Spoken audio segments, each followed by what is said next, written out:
Morning, ma'am. Good morning. Could you please state your name and spell your last name for the jury? Maureen Hartnett, Hartnett. All right, Ms. Hartnett, I know I'm going to ask you throughout this to keep your voice up, okay? Okay, thank you. Thanks. And Ms. Hartnett, what do you do for work? I'm a forensic scientist too with the Criminalistics Unit and Crime Scene Response Unit at the Massachusetts State Police Crime Laboratory. And how long in total have you been with the Massachusetts State Police Crime Lab? In total, approximately 8 years. And I'm going to ask you some questions just a little bit about your educational background. Where did you go as far as your undergraduate was concerned? I have a Bachelor of Science in Biology from Bridgewater State University. And following receipt of that degree, where did you go from there? I have a Master of Science in Forensic Science from the University of New Haven. And after you received your master's, where did you go after that? I was then hired by the Massachusetts State Police Crime Laboratory. And when you're initially hired, you mentioned that you're a forensic scientist too now, is that correct? Yes, correct. So when you're initially hired, or when you were initially hired at the State Crime Lab, what was your position and what did that entail? Are you referring to back in 2004 or in my current hire? You're back in 2004. In 2004, I was originally hired as a temporary employee in the CODIS unit. And what is it that you did there? I collected blood samples for the DNA database. And did you receive any sort of training in regard to that work? Yes, I was trained on how to properly collect and seal those samples. And what did training sort of consist of in reference to that? I demonstrated being able to take those collections and then properly store them and seal them. Now, your current position, what is your position at the crime lab now? Currently, I'm a forensic scientist too in the Criminalistics Unit and Crime Scene Response Units. And what is sort of the difference between a forensic scientist 2 versus a forensic scientist 1? A forensic scientist 1 is still in training at the crime lab. And did you start as a forensic scientist 1 when you came into this particular unit? Yes, I did. And about how long a period or process is it from the time that you start as a forensic scientist 1 before you become a forensic scientist 2? It took me approximately 9 to 10 months to be signed off to be a forensic scientist too. And can you explain to the jury sort of what goes on as far as that process is concerned, going from a forensic scientist 1 to a forensic scientist 2? During that time period, we are being trained in the various types of analysis that we'll perform in the Criminalistics Unit. And what exactly does that training sort of consist of? The training is broken up into modules, which addresses each type of analysis. At the end of each module, we take a written exam, an oral exam, and a hand-on practical exam. Once each module is successfully completed, we'll move on to the next module. And what are your duties as a forensic scientist in the Criminalistics Unit and the Crime Scene Response Unit? In the Criminalistics Unit, I examine items of evidence submitted by law enforcement personnel or crime scene responders for the presence of biological fluids such as blood, semen, and saliva, as well as trace materials such as hairs and fibers. I also perform gunshot residue collection and damage analysis. And with respect to the Crime Scene Response Unit? For the Crime Scene Response Unit, I respond to crime scenes. I document crime scenes, analyze or test evidence, preserve the evidence, and then transport that evidence back to the crime lab.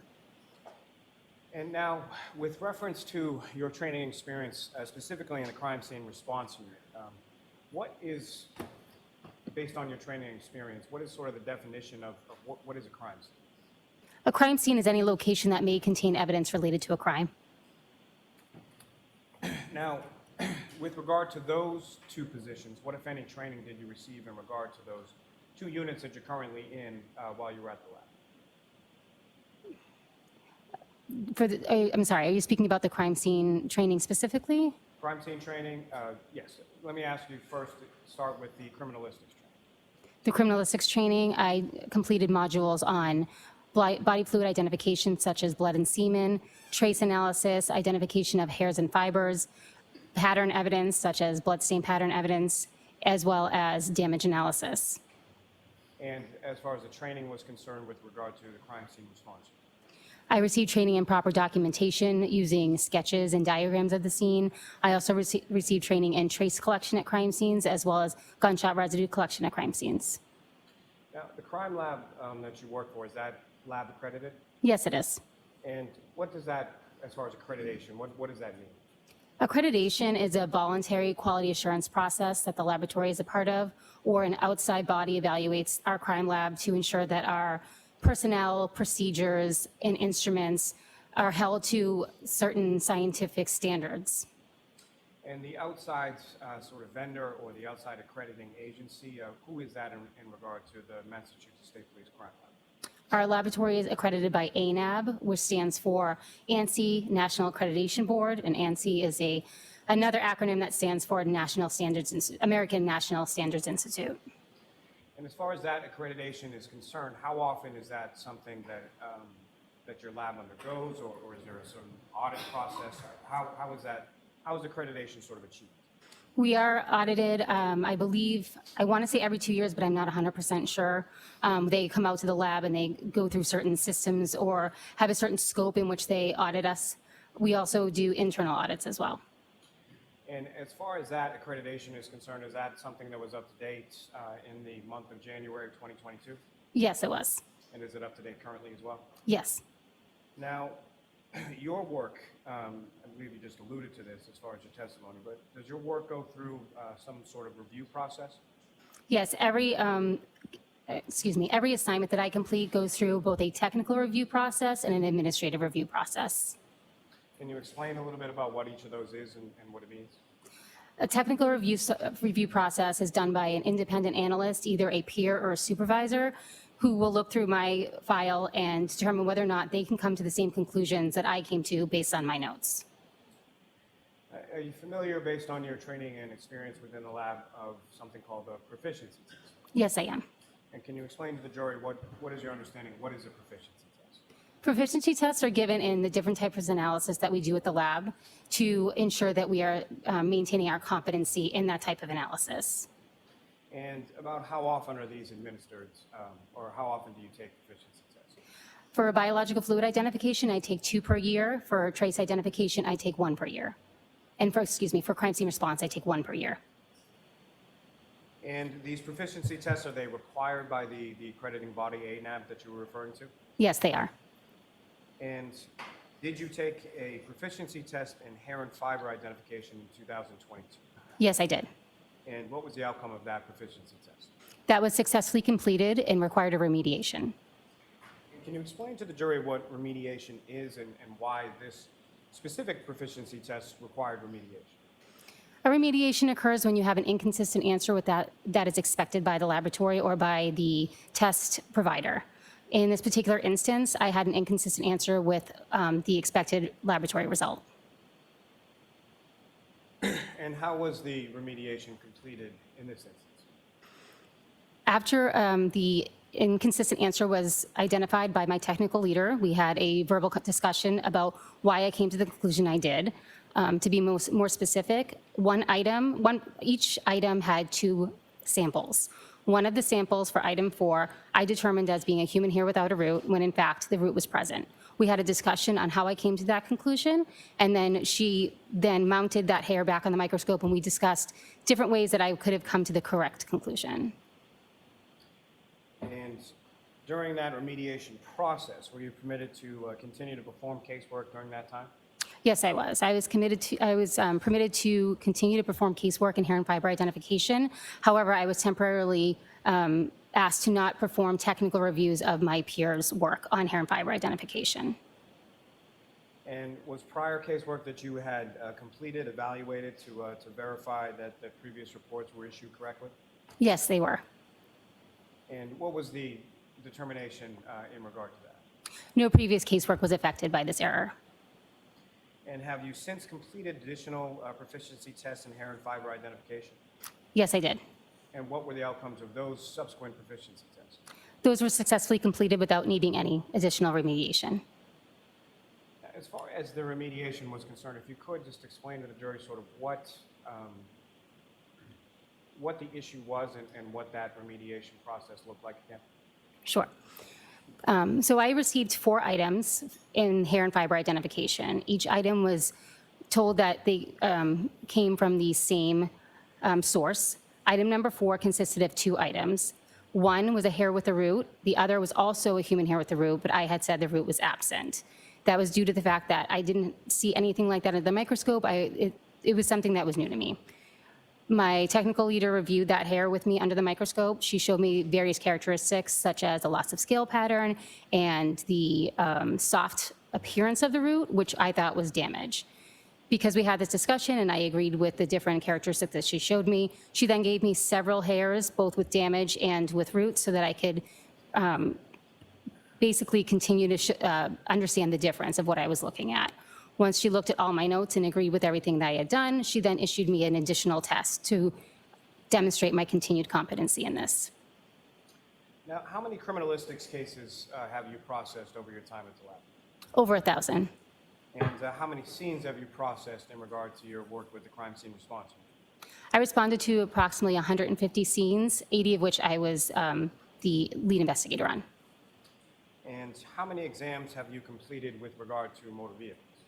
Approximately 65.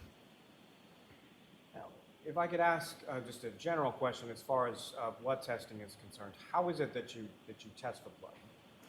Normally, I would test for blood by locating a visible red-brown stain or an area that may contain blood.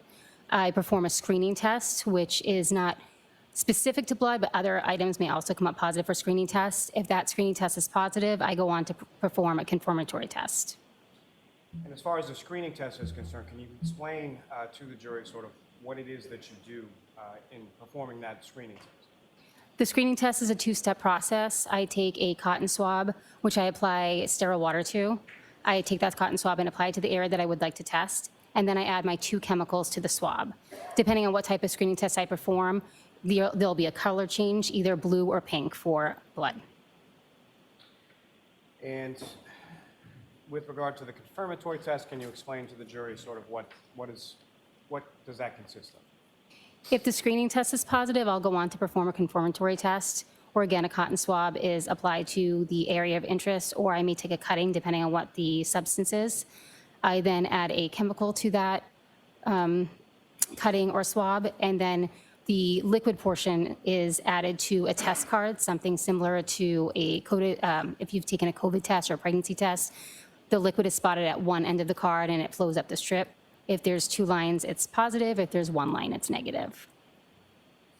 And through your training experience and work with the lab, are you familiar with a term called QLIM or QLIM? Yes, I am. And can you explain to the jury what QLIM means or how it's applied in the QLIM stands for quantity limited, which means that the sample, if it's being sent forward to DNA, would not be able to be divided in 2. Typically, we divide each sample going forward to DNA into 2, one to be tested in our DNA unit and one to be preserved for future testing. If an item is deemed QLIM, it means that that item, the entire item will be used up in the DNA processing. Now, Ms. Hartnett, if I could turn your attention to February 2nd, 2022. Do you recall that date? Yes, I do. And on that date, were you dispatched to the Canton Police Department? Yes, I was. And do you recall approximately what time of day it was that you arrived at the Canton Police Department? I believe it was approximately 9 a.m. And when you arrived there, who, if anyone, beyond yourself from state police or other sort of personnel was present at the Canton Police? Trooper Proctor, Trooper Dunn, and Trooper Clark from Crime Scene Services Unit. And at some point subsequent to that, were there other members of the state police that arrived in that area as well? Yes. And was one of them a reconstructionist named Trooper Paul? I'm not sure what the name was. I do know that the reconstruction team did come on after I arrived. Now, where within the Canton Police Department were you directed to go, or where did you go? I was directed to the Canton Police Department garage. And when you got to the garage, what specifically did you observe there, and what, if anything, were you asked to do? I was asked to examine a black Lexus SUV. And did you then examine that black Lexus SUV? Yes, I did. And you made certain observations of that, is that correct? Yes, correct. Now, with respect to your observations that you made of the black Lexus SUV, was that memorialized in any way? Yes, I took notes as I was examining it. And you mentioned Trooper Clark as well, is that correct? Yes, correct. And is he from the crime scene services section within the state police lab? Yes. And what, if anything, was he doing with reference to the black Lexus while you were making your observations or while you were conducting your work? I believe he was taking photographs. I don't know any other, I don't know what else he performed while he was there. And Your Honor, may I approach? Yes.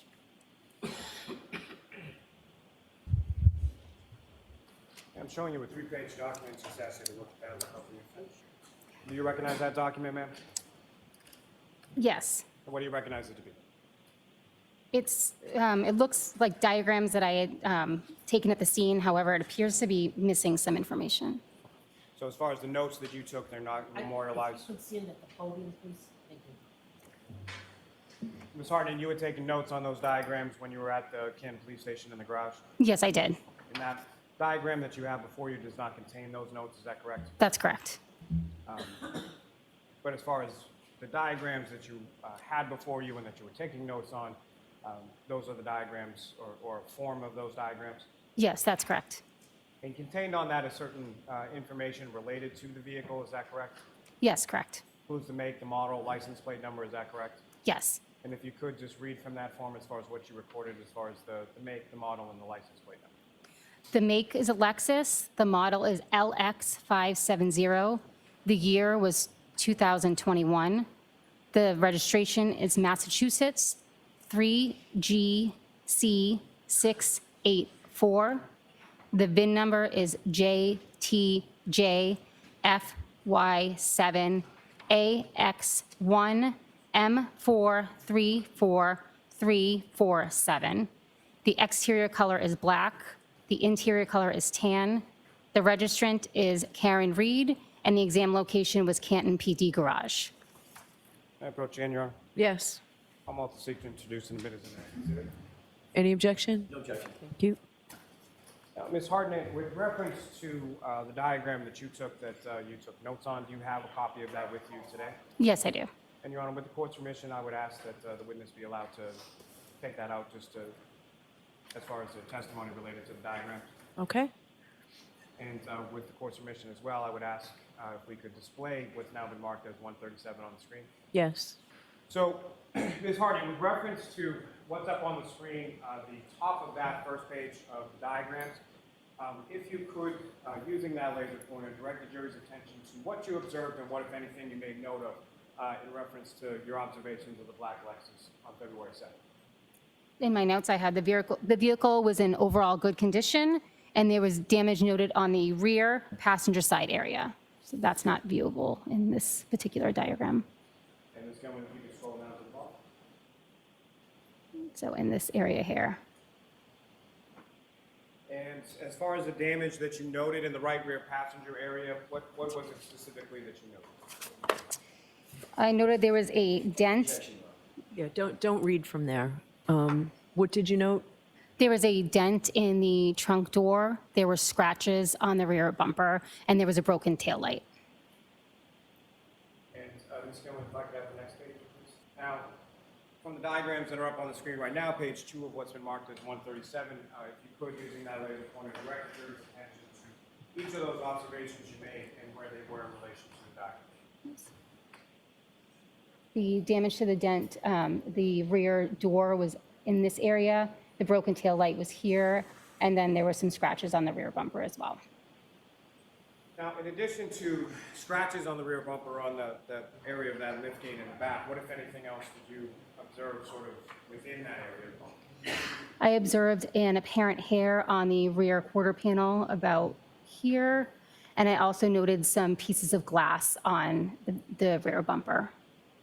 Excuse me, I want to say apparent pieces of glass. Now, as far as that word, when you say apparent human hair on the rear bumper,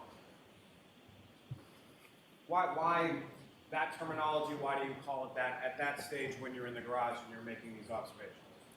At that time, I noted that it was an apparent hair because I had not done any microscopic observation of the hair. And subsequent to that, did you do that microscopic examination of the hair that you observed in the rear area of that Lexus SUV? Yes, I did. And where was that performed? That was performed back at the lab. So that item was secured by yourself, taken back to the lab, and examined microscopically. Yes, that's correct. Now, with reference to what you termed as the apparent glass on the rear bumper, similar to the apparent hair, why is it that you use that terminology when you're making those observations of it in the garage? I did not have any confirmation that it was glass. We refer to it as apparent glass and preserve it for the trace unit. And when you say reserve it for the trace unit, if you could, just in general terms, describe to the jury what the trace unit is and what is it that they do as far as their analysis in relation to what you do. Certain items will be examined in the trace unit for identification. So the criminalistics unit does not perform glass identification. That would be done in the trace unit. They would also, they also will look at other items such as plastic and hairs, but I'm not comfortable going into the analysis that they perform. I don't have the details on that. And lastly, Ms. Gilman, if I could have the third diagram within that. And again, Ms. Hartnett, what's up on the screen is that what you have before you as the third diagram, Yes. or the third page of the diagram. And what, if anything, of significance did you note in this area of the diagram? I noted the items that were located within the vehicle. There were some boxes on the back seat of the vehicle. There was also a package in the vehicle and some clothing and miscellaneous items in the trunk. Now, as far as the items that were contained within the trunk, how high up were they? Let me ask you this. As far as the rear window of the trunk area, was there anything obstructing that? I don't recall at this time. Thank you. May I approach again, Your Honor? Yes. I'm going to show you initially a set of 18 photographs, just ask you to generally look at those, and I'm just going to ask you, generally speaking, if you recognize what is contained there. And ma'am, do you, generally speaking, do you recognize what's depicted in those photographs? Yes, I do. And what do you recognize those to be? These are photographs of the black Lexus SUV that I examined at the Canton Police Department. And what's contained in those photographs, is that a fair and accurate portrayal of what you observed as far as the black Lexus on that date of February 2nd? Yes. Your Honor, may I approach? Yes. I'll want to see some excuse in the minutes and next minutes. No objection. Your Honor, with the court's permission, may I publish those photographs that have now been marked for the jury? Yes. And Ms. Gilman, if I could start with 2498. Ms. Hartnett, do you recognize what's up on the screen? Yes, I do. And what do you recognize that to be? That is a picture of the license plate of the black Lexus SUV. And if I could have the next photograph, Ms. Gilman, 2499. Again, do you recognize what's up on the screen, Ms. Hartnett? Yes, I do. And what do you recognize that to be? That is the front end of the Lexus SUV. And Ms. Gilman, the next photograph, 2500. And again, do you recognize what's up on the screen as this exhibit's 140? Yes, I do. And what do you recognize within this photo? It's the exterior of the Lexus SUV. And as far as this is inside of the garage at the Canton Police Station, is that correct? Yes, that's correct. In addition to the vehicle, is this a fair and accurate portrayal of what the inside of the garage looked like when you were there that day on February 2nd? Yes. And if I could have the next photograph, Ms. Gilman, 2501. And again, do you recognize what's up on the screen there? Yes, I do. And which part of the vehicle are we looking at in this photograph? Looks like the front passenger side of the Lexus SUV. And the next photograph, Ms. Gilman, 2502. And do you recognize what's depicted in this photograph as well? Yes. And which side of the vehicle are we looking at this point? The driver's side. And Ms. Gilman, if I could have 2505. And do you recognize what's in this photograph, Ms. Hartnett? Yes, I do. And what do you recognize this to be? That's the rear driver's side of the black Lexus SUV. And the next photograph, Ms. Gilman, 2506. Do you recognize this as well? Yes, I do. And what do you recognize this to be? That's the rear of the black Lexus SUV. As far as the caution tape that's open around the vehicle, is that something that was around the vehicle at the time that you first came into the garage? Yes, it was.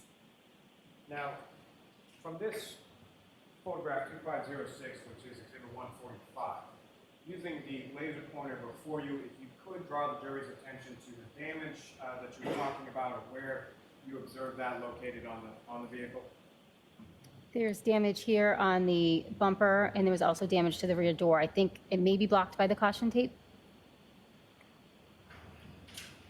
And Ms. Gilman, if I could have photograph 2508.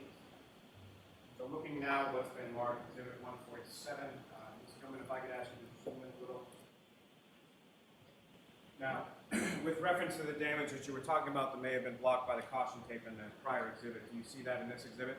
Yes, I do. And if you could, again, using a laser pointer, before you draw the jury's attention to where in this exhibit you observed that damage. Right here.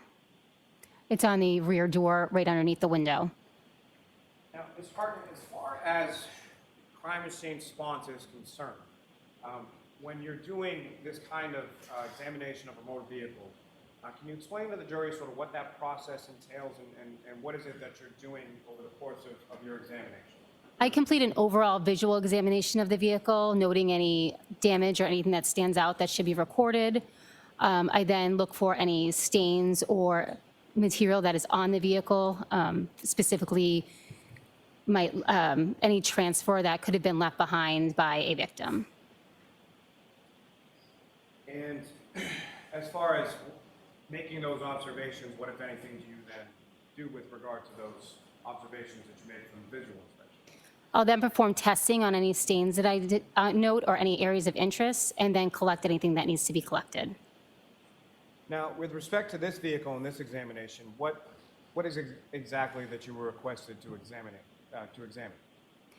I was informed that this vehicle may have been involved in a hit and run, so I was requested to examine it for biological material.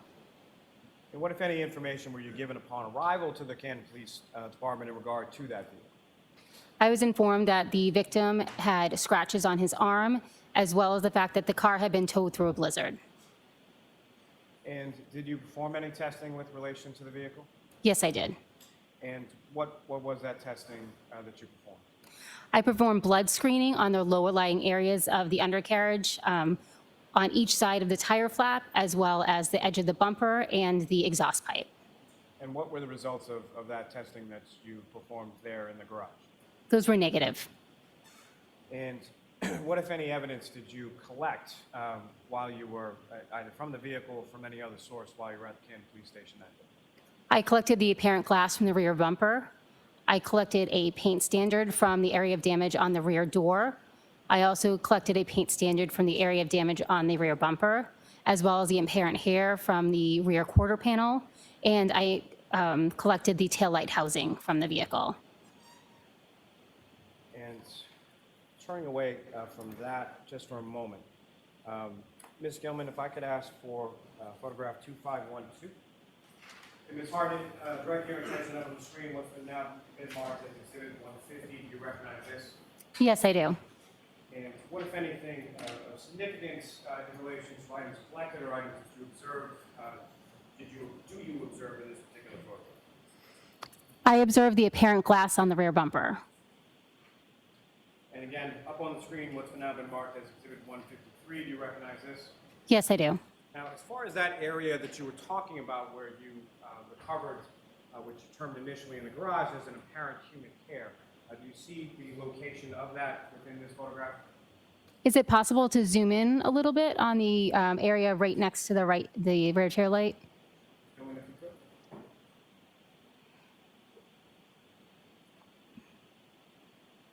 To the best of my recollection, it was in this area. Now, as far as areas where you observe certain items or where damage is indicated or observed by you, is that later marked in some fashion? I note the damage in my notes. But as far as on the physical item itself, is that marked in any way, shape, or form?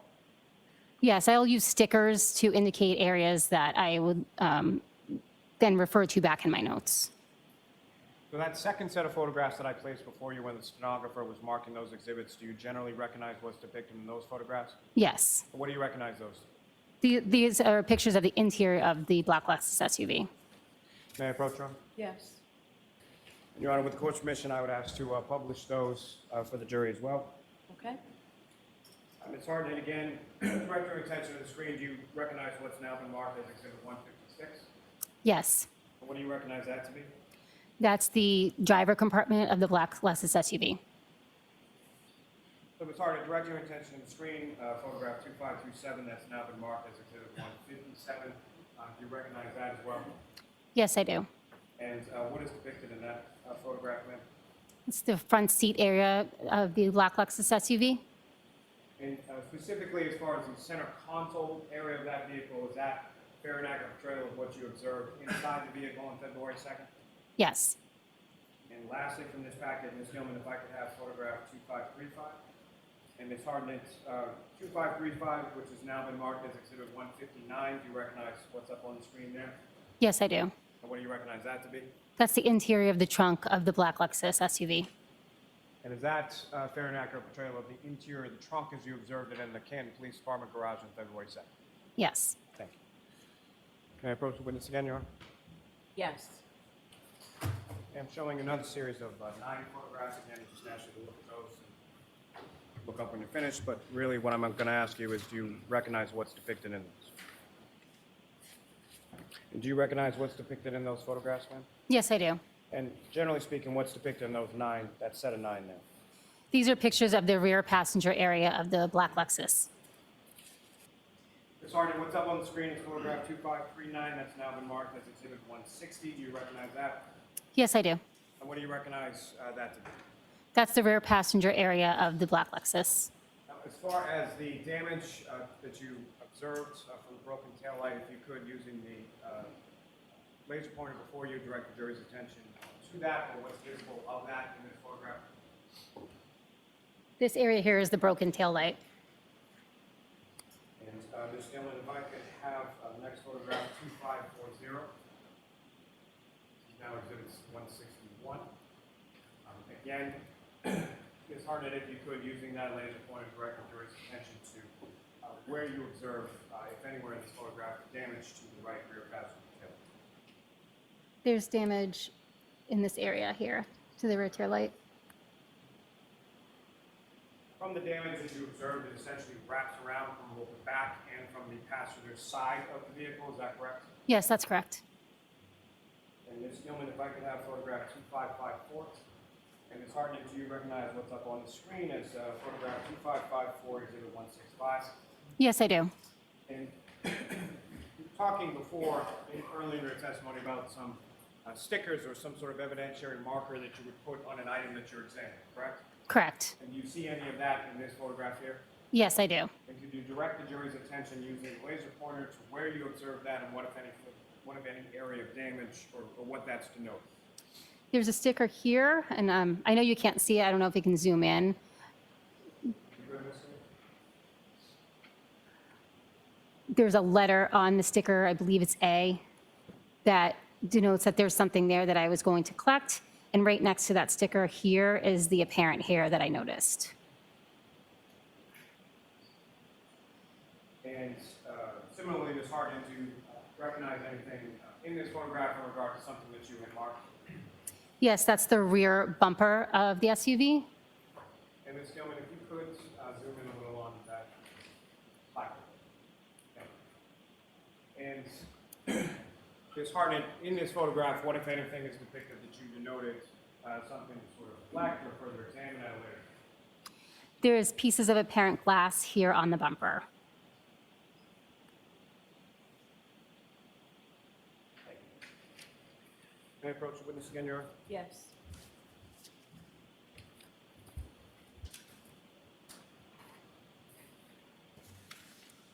And do you recognize what's depicted in those photographs, ma'am? Yes, I do. And what do you recognize those to be? This is the rear passenger exterior right below the taillight on the Lexus SUV. And Your Honor, may I approach the witness? Yes. Commonwealth to seek and introduce and the next exhibits. No objection. Ms. Hartnett, again, photograph 2573, what's now been marked as exhibit 169. Do you recognize what's depicted in this? Yes, I do. And if you could explain to the jury sort of what we're looking at in this photograph? This is the area of the rear passenger side of the vehicle just below the taillight. And Ms. Gilman, if I could ask sort of towards the top center of that photograph, if you could zoom in on that area. Ms. Hartnett, do you observe another sort of sticker or placard that you placed in that area? Yes, I do. And what, if anything, is that in reference to? I'm sorry, I can't see what the letter is on it, so I'm not sure what that's in reference to. If I could ask Ms. Gilman. So, Mr. Lally, when you when you put your head down to read, your voice goes down considerably. We can't get a recording of your voice, so you need to speak up. Understood. Ms. Gilman, if I could have photograph 2576.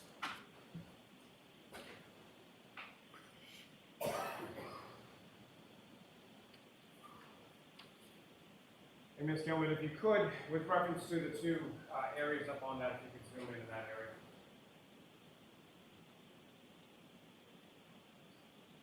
I'm sorry, first on the one below. Ms. Hartnett, can you see better there as far as what the sticker is and what you had noted there? Yes. And can you explain to the jury what you had noted in that particular area? I noted there were scratches in that area. And Ms. Gilman, if you could, the one above. Thank you. Also within this Exhibit 172, there's another sticker further upward on the vehicle. What, if anything, did you note or observe in that particular area? In that area, I noted the apparent hair. Thank you. May I approach the witness again, Your Honor? Yes. May I approach? Yes. I'm going to call on the seat to introduce in a minute as the next exhibits. No objection.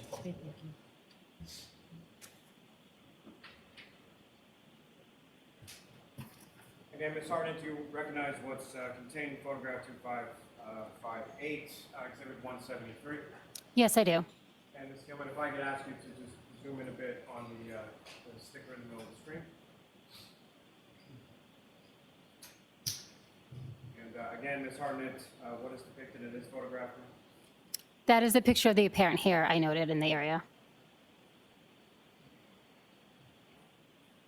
Ms. Gilman, if I could have 2561. And for the record, this is Exhibit 176. Ms. Gilman, if I could ask you to zoom in a bit on the sticker in the middle there. Ms. Hartnett, do you recognize what's depicted in this exhibit? Yes, I do. What do you recognize that to be? That's the damage I noted on the rear door.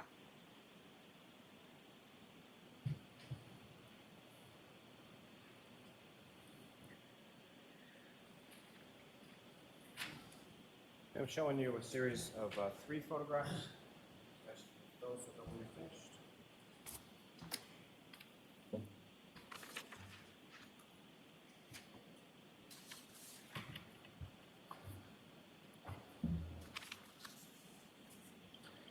And do you recognize those, ma'am? Yes, I do. And what do you recognize those to be? These are photos that I took of the Taillight Housing back at the lab. And what's contained in that, those 3 photographs, is that a fair and accurate portrayal of the Taillight Housing once you had removed it and taken it back to the lab? Yes. May I approach again, Your Honor? Yes. Almost seek to introduce the minutes and next exhibits. No objection. Thank you. And so, Ms. Hartnett, before we get to those photographs, I do have a few questions. So it makes no difference to me, but I think we can turn the light back. Thank you, Mr. Officer.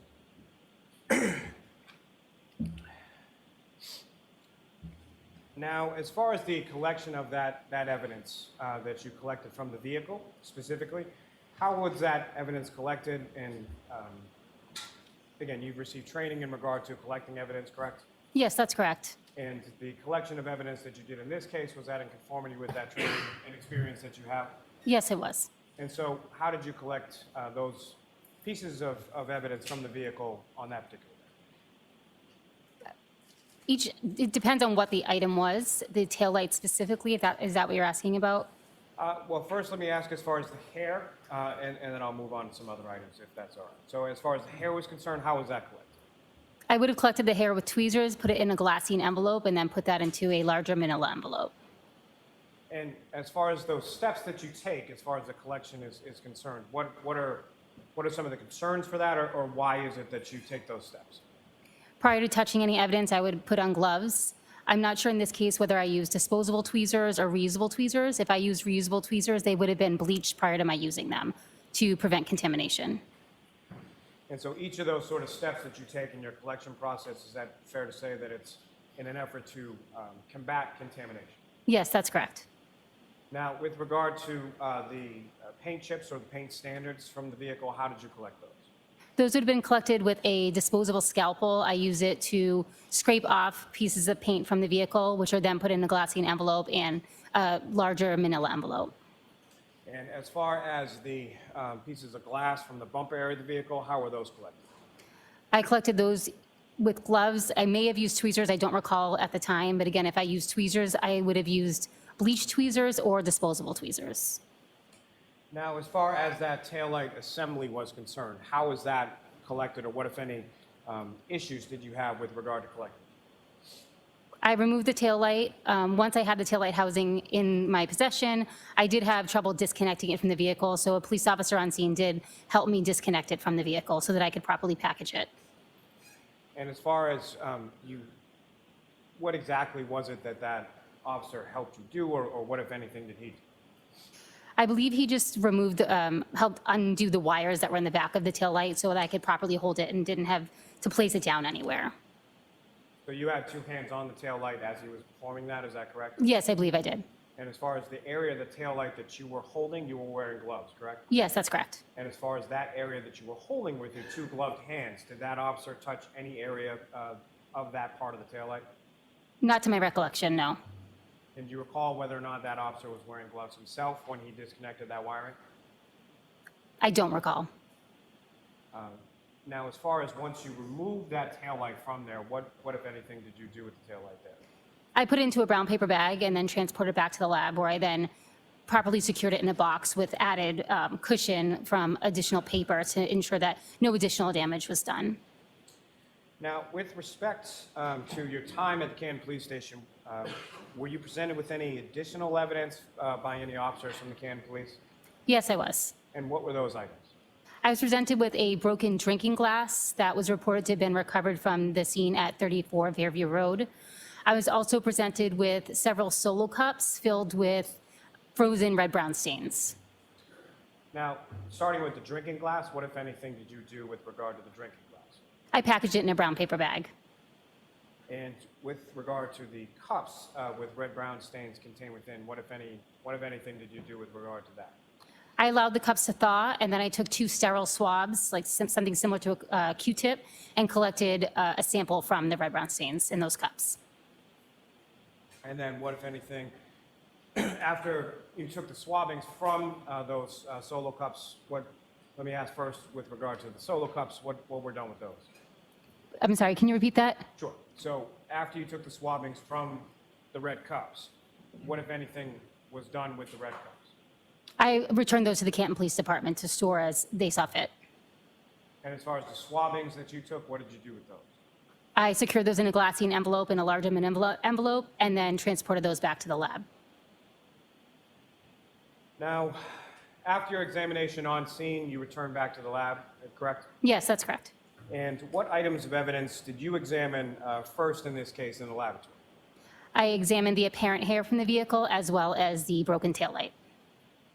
Now, starting with the examination of the taillight, well, let me ask, in general terms, when items are taken by you back from any kind of scene or any kind of place that you're processing, and you bring them back to the lab, what is it that you do with them when you get back to the lab? When I get back to the lab, I ensure that they're packaged properly, that they're sealed, and they're stored in the appropriate location within the lab. I also enter them into our laboratory information management system so that from that point forward, those items can be tracked throughout the lab. Now, each of those, now when you come in with sort of a case, is there some sort of number or something that's associated with the case when you first sort of generate that? Yes. And do you recall the case number that you assigned or was assigned with regard to this investigation? Yes, I do. And what is that case number? The case number at the lab was 22-2184. Now, with regard to each specific item of evidence that's taken back to the lab and logged in, what, if any, numbers are assigned or associated with those particular pieces of evidence? Each piece of evidence is given an independent lab item number.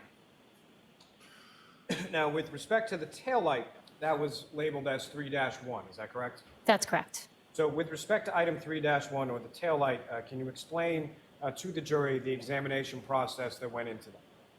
Sure. I prepped my workspace by spraying it down with a 10% bleach solution. I also sprayed down any reusable utensils that I would need to use. I then applied a piece of butcher paper to protect the lab bench and prevent contamination. I would put on gloves, my lab coat, and mask before I examine any item of evidence. And then I took photographs of what the packaging looked like and then photograph of the piece of evidence itself.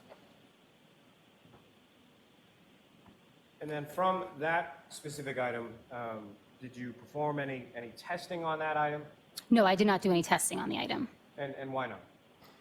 I was, due to the case history, there was no visible red-brown stains on the item, as well as the fact there was a very limited surface area for me to sample from. In addition, I was informed that the car had been towed through a blizzard. So given the fact that there was potentially very limited material on the taillight, if any type of testing that we do would remove additional material. So I made the conservative decision to take a swabbing of the item and send it forward for DNA. And as far as that swabbing of the item for DNA purposes, can you explain sort of what the process is or how that's done? Yes, we use a polyester swab, which is a flat spatula-shaped swab. I apply sterile water to the swab and rub the exposed areas of the taillight. And then that swab dries before it's packaged and sent to DNA. Now, Your Honor, with the court's permission, could I publish for the jury what's now been marked as Exhibits 187 through 189? Yes. Now, Ms. Hartnett, directing your attention to up on the screen now is Exhibit 187. Again, do you recognize what's depicted in there? Yes, I do. And what do you recognize it to be? That is the taillight that I removed from the black Lexus SUV. And Ms. Gilman, if I could have 8971, next photograph. What's now up on the screen is Exhibit 188. Again, do you recognize what's depicted there? Yes, I do. And what is depicted there, and what, if anything, is, in addition to the taillight, what, if anything, are you with regard to that? That is the taillight from the black Lexus SUV from a different angle. I am holding up a ruler to show the scale of the item. And lastly, photograph 8972, Exhibit 189.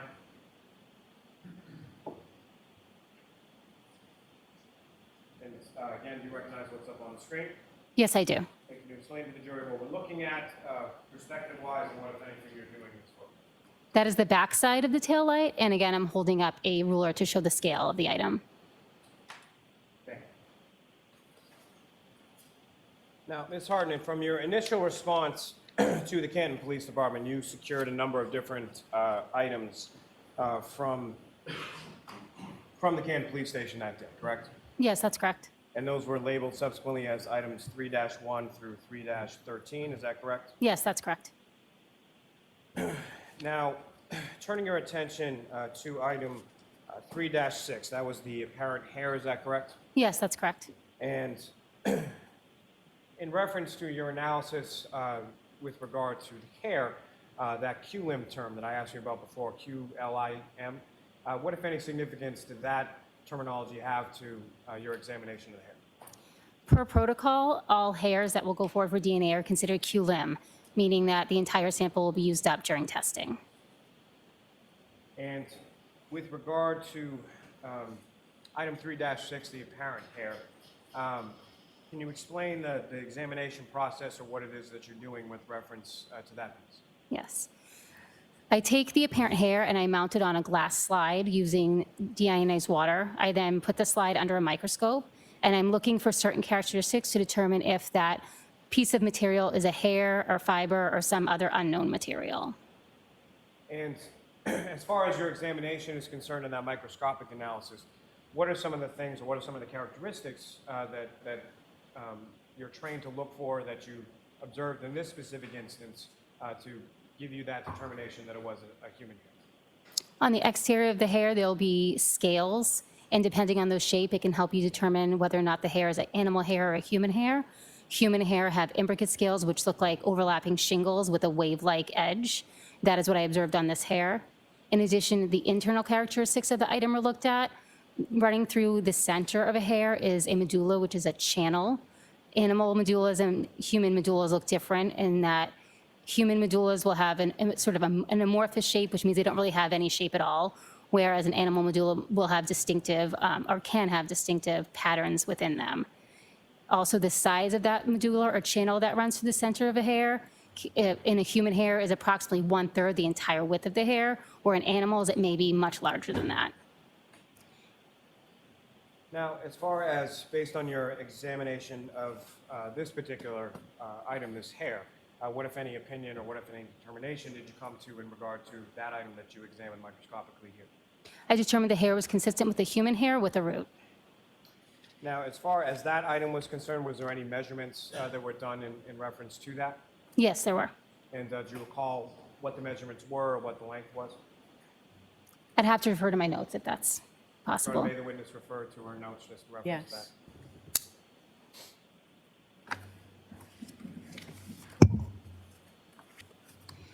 The hair was approximately 7/8 inches long.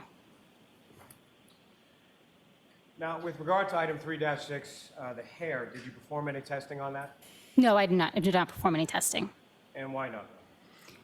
The only type of analysis done on hairs in the criminalistics unit is a visual microscopic examination. So where did the hair go from there? At that point, I cut the hair into two pieces, one end that contains the root and then the remaining end of the shaft. The root end went to our internal DNA unit. Now, it may be pretty well understood, but when you say root end versus shaft end, can you explain to the jury what you mean by those sort of descriptions? The root end is the end that would have been attached to the scalp, and the shaft end is just the remaining outer portion of the hair. And how is it that you're able to determine sort of the difference between the root end and the shaft end? Through the microscopic characteristics under the, that I viewed.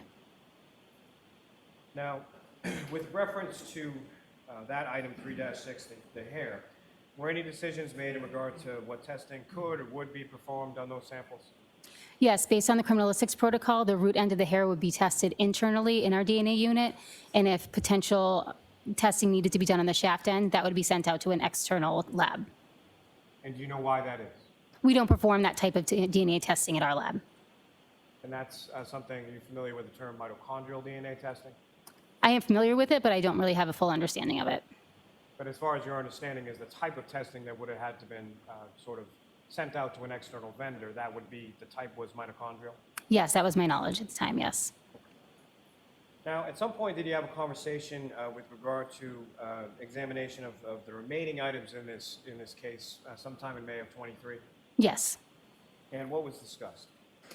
It was discussed that I would examine the clothing and some of the other items for biological testing. And specifically, there was an item 7-18, which was a gray sweatshirt attributed to Mr. John O'Keefe, correct? Yes, that's correct. Now, from that, as far as sort of an additional analysis or an examination of those clothing items, what is it that you were doing and what is it that you were looking for in regard to your examination of the clothing items? I examined the item for biologicals. In this case, I was looking to determine if there was any blood present on the item. I also did damage analysis of various areas on the sleeve and the front and back of the item. I also took a trace collection from the item and additional DNA samples for that, additional skin cell collection samples from the item. Now, starting first with, as far as that specific item, 7-18, the gray sweatshirt, what, if any, observations in general did you make when you examined it? There were red, brown, and brown stains on the item. There was damage from the top of the shirt to the bottom of the shirt, as well as across each sleeve of the shirt. I also noted additional damage on the right sleeve. Now, each of the areas of damage that you observed, similar to what we saw with the vehicle, were those areas marked as well? Yes, I marked each of those areas that I was going to do further analysis on with a number. And there were essentially 13 different areas on that sweatshirt that you had marked, is that correct? Yes, that's correct.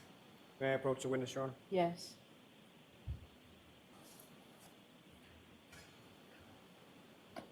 And do you recognize those photographs? Yes, I do. And what do you recognize those to be? These are the photographs I took of item 7-18, the long sleeve gray shirt. And those are sort of the preliminary or overall photographs, is that correct? Yes, that's correct. Your Honor, may I approach? Yes. I'll move the seat to introduce and admit as the next exhibits. No objection. Thank you.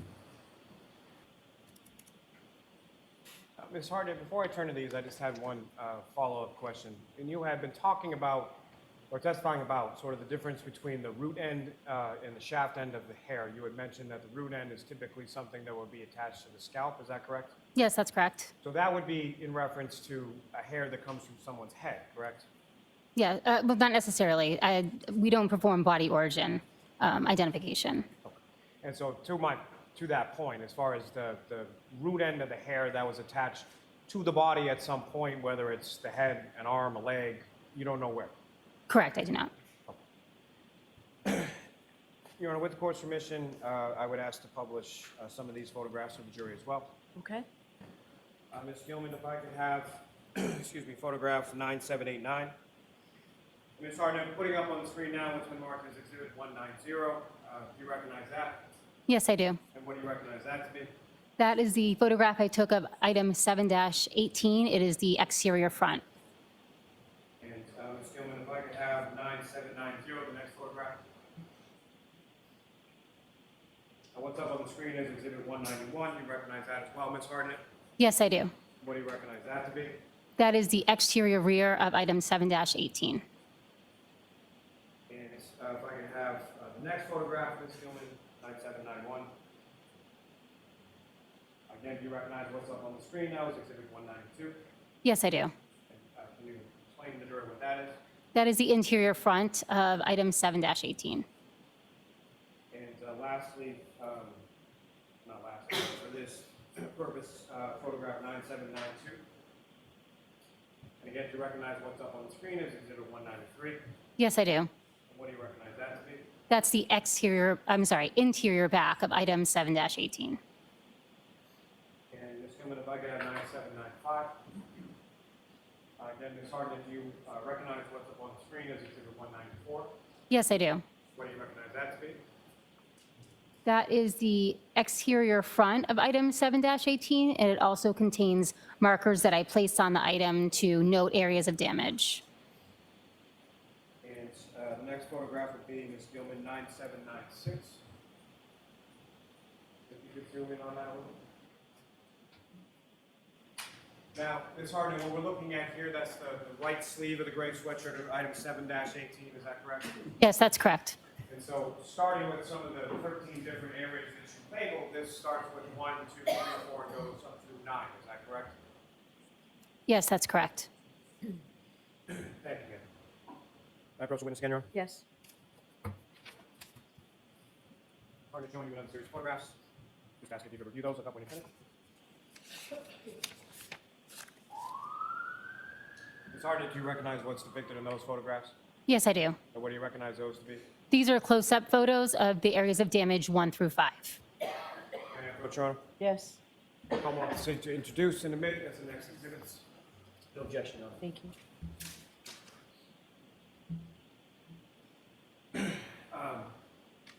With respect to what's up on the screen, Ms. Hartnett, you recognize what's now been marked as Exhibit 196. Yes, What do you recognize that to be? that is an area of damage that I noted as area 1 in my notes. And Ms. Gilman, if I could have, excuse me, photograph 9812, the next one. Again, Ms. Hartnett, do you recognize what's up on the screen as Exhibit 197? Yes, I do. And with respect to this, what are you doing here? That is a close-up photo of the same area of damage, area 1. And that has some measurement that you're taking with reference to the size of that damage, is that correct? Yes, that's correct. And did you do that respectively with each of the respective areas that you noted on each of the garments that you examined? Yes, I did. Ms. Gilman, if I could have photograph 9813. Again, this is area 2, is that correct? Yes, that's correct. Ms. Gilman, if I could have photograph 9815. Again, what's up on the screen is Exhibit 200. You recognize this as what now? That's a photograph of the area 3 that I noted. And Ms. Gilman, if I could have 9817. Now, with respect to what's now been marked as Exhibit 202, do you recognize that as well? Yes, I do. And And is that the number 4 area that you noted on the right arm sleeve of the gray sweatshirt of Mr. O'Keefe? Yes, that's correct. And Ms. Gilman, if I could have photograph 9819. What's up on the screen is Exhibit 204. Do you recognize that as well? Yes, I do. And again, what is depicted in Exhibit 204? That's the area of damage number 5 that I had in my notes. May I approach again, Your Honor? Yes. The photographs that I placed before you while the stenographer was marking the prior exhibits, do you recognize what's depicted in those? Yes, I do. And can you describe for the jury, sort of generally speaking, what's depicted in those, ma'am? These are close-up photos of areas 6 through 11 that I noted on the long sleeve gray shirt. So, Ms. Hartnett, what's contained in these photographs now been marked as exhibits 206 through 217. Those essentially sort of the same close-ups and then a close-up with a measurement that the jury just saw in regard to what you had marked as 1 through 5. Yes, that's correct. And this is just 6 through 11 on that same area in the right sleeve of Mr. O'Keefe's sweatshirt. Yes, that's correct. Now, with regard to the photos that I just placed before you a moment before, do you recognize what's depicted in those? Yes, I do. And what do you recognize those to be? These are the areas of damage 12 and 13 on the rear of the sweatshirt. Your Honor, may I approach? Yes. And, Ms. Hartnett, do you recognize what's up on the screen as exhibit 218? Yes, I do. What do you recognize that to be? That's the exterior back of the gray sweatshirt.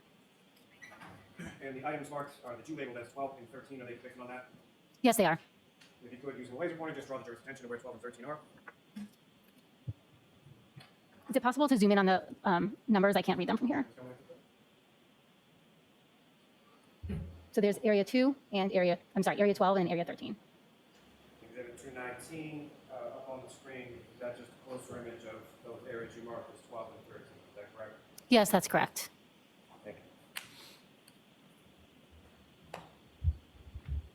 Now, with respect to the other photographs that I had placed before you when the stenographer was marking those, do you recognize in general terms what's depicted in those?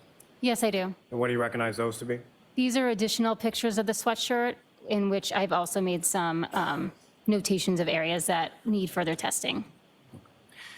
May I approach, Your Honor? Yes. Call them off the sequence. Introduce and admit as the next exhibit.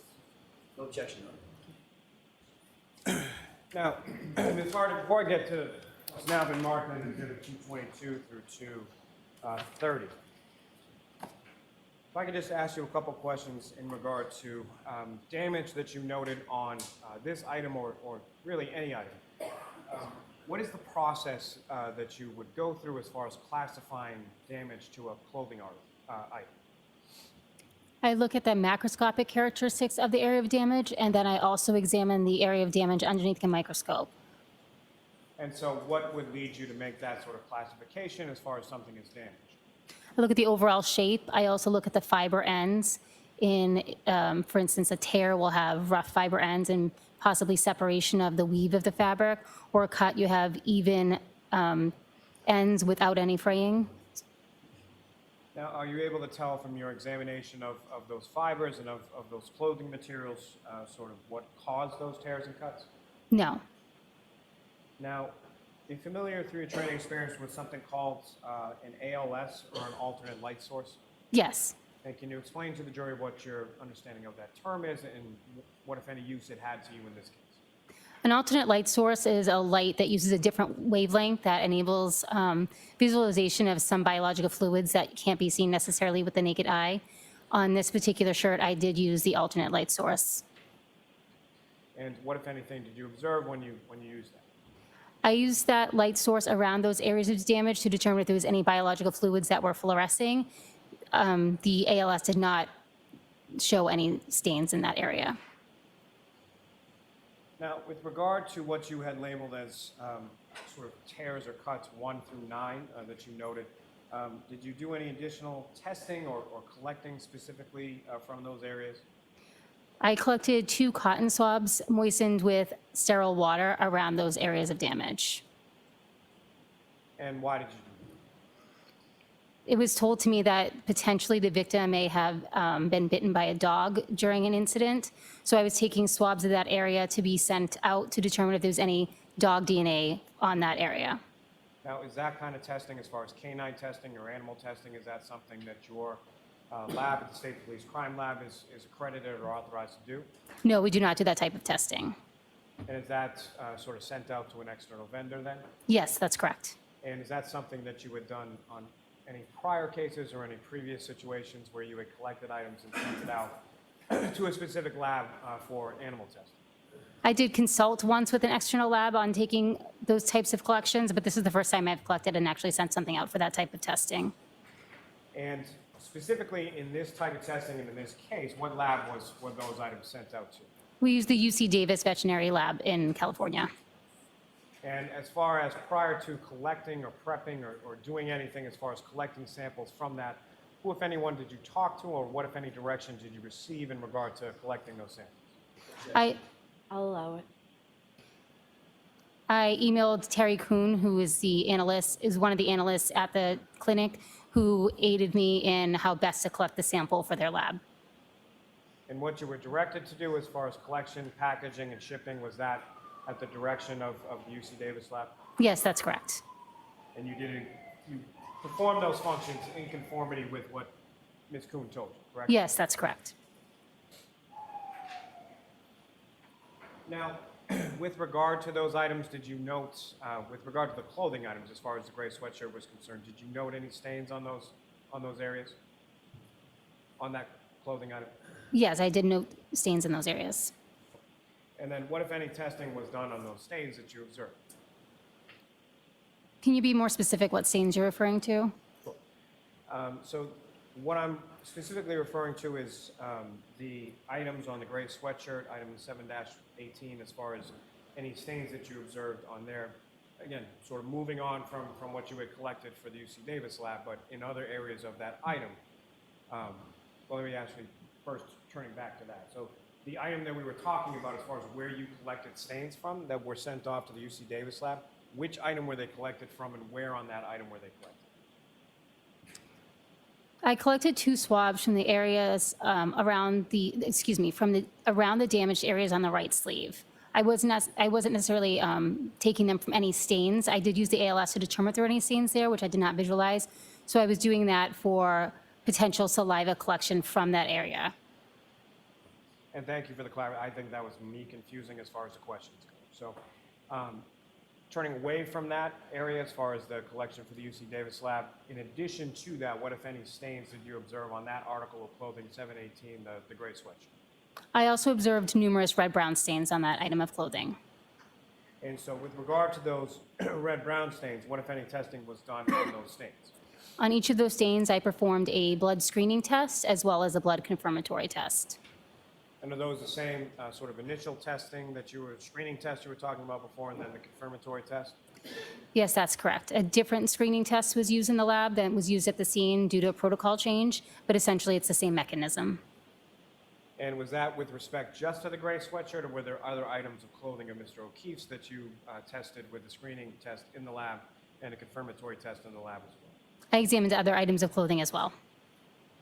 Now, if I could bring your attention back to what's now been marked as Exhibits 222 through 230.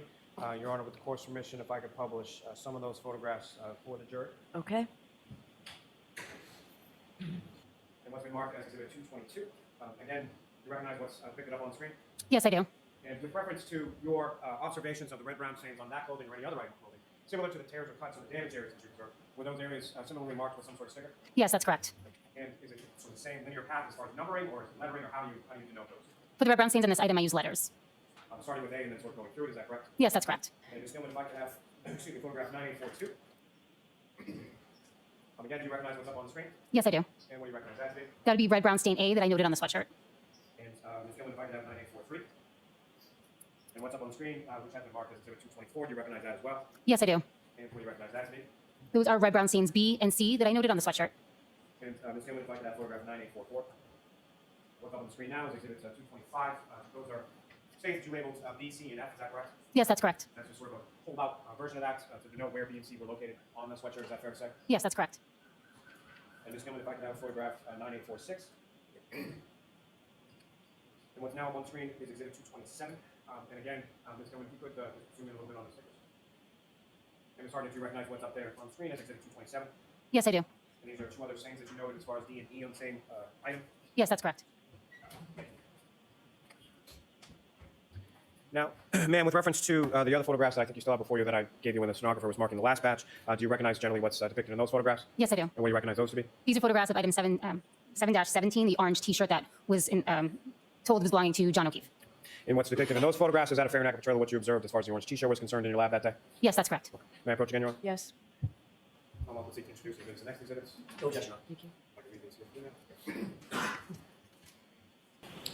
Good afternoon, Ms. Hartnett. Good afternoon.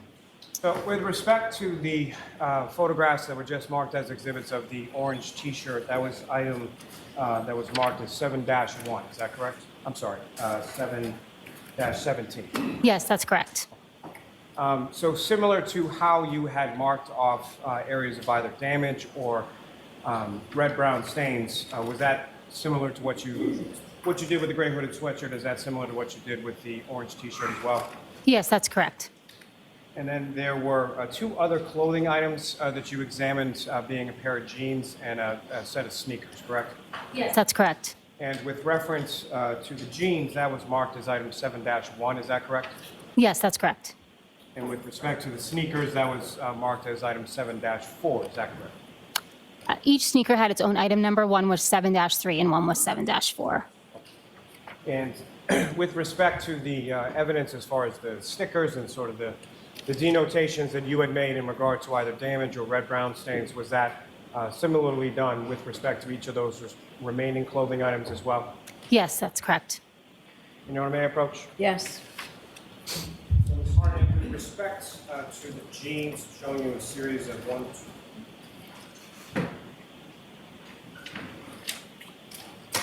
8 photographs, do you recognize those? Yes, I do. And what do you recognize those to be? Those are photographs that I took of the pair of jeans.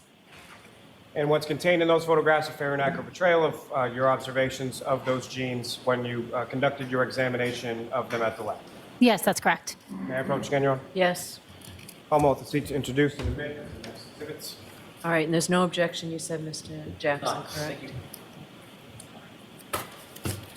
Your Honor, if I may, with the court's permission, publish some of the photographs in the packet from 232 to 241. Okay. Ms. Hartnett, do you recognize what's up on the screen that's now been marked as Exhibit 231? Yes, I do. What do you recognize that to be? That's a photograph I took of item 7-17, the orange T-shirt, and it's the exterior front. And Ms. Gilman, 9863. And again, Ms. Hartnett, do you recognize what's up on the screen as Exhibit 232? Yes, I do. What do you recognize that to be? That's the exterior back of item 7-17. And Ms. Gilman, if I could have 9867. And Ms. Gilman, if you could zoom in on sort of the upper right portion of that where the stickers are. Now, Ms. Hartnett, do you recognize what's up on the screen as Exhibit 233? Yes, I do. And again, using the laser pointer, if you could draw the jury's attention to any items that you, or any areas of this shirt that you marked on. I marked 3 specific red-brown stains using these stickers and letters A, B, and C. And Ms. Gilman, if I could ask you to keep the zoom in, but go to the bottom left of the photograph. And similarly, Ms. Hartnett, within this zoomed-in portion of Exhibit 233, could you, using the laser pointer, could you draw the jury's attention to what, if anything, you noted there? I noted red-brown stain D, which I marked with the sticker, and D on the bottom right. Last name, Ms. Gilman, if I could have photograph 9873. And Ms. Hartnett, what's up on the screen is now marked as Exhibit 239. Do you recognize that? Yes, I do. And Ms. Gilman, if you could zoom in on the upper left portion of the photograph.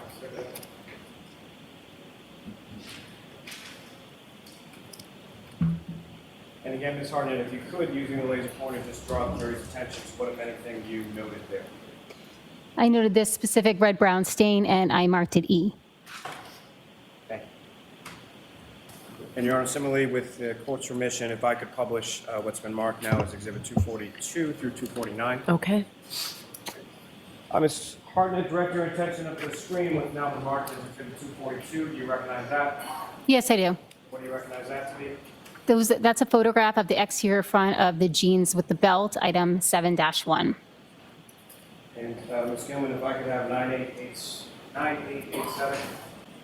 And as you testified before, similarly to the other clothing items that you testified about, did you mark off certain items of interest or areas of interest on this item as well with respect to the jeans? Yes, I did. And is that depicted in this photograph? Yes. And Ms. Gilman, if I could have 9888, and if you could just zoom in, just a bit, Ms. Gilman. And again, Ms. Hartnett, if you could, using the laser pointer before you, direct the jury's attention to those areas that you noticed or that you marked off in respect to this. I marked off red-brown stains A, B, C, D, and E on the front of those jeans. Thank you. May I approach the witness? Yes.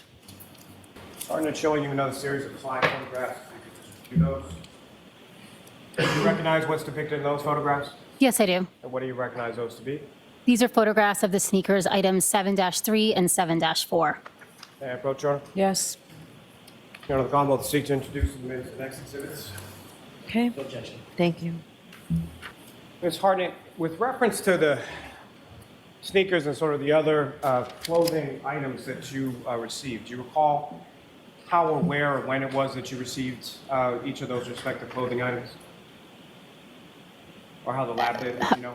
They were received by the lab from the Norfolk Detective Unit.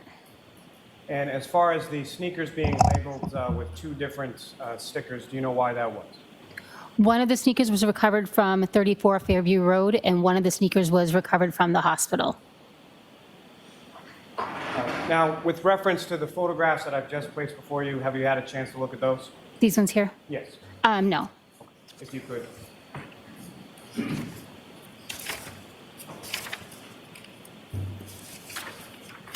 And do you recognize what's depicted in those photographs, ma'am? Yes, I do. And what do you recognize those to be?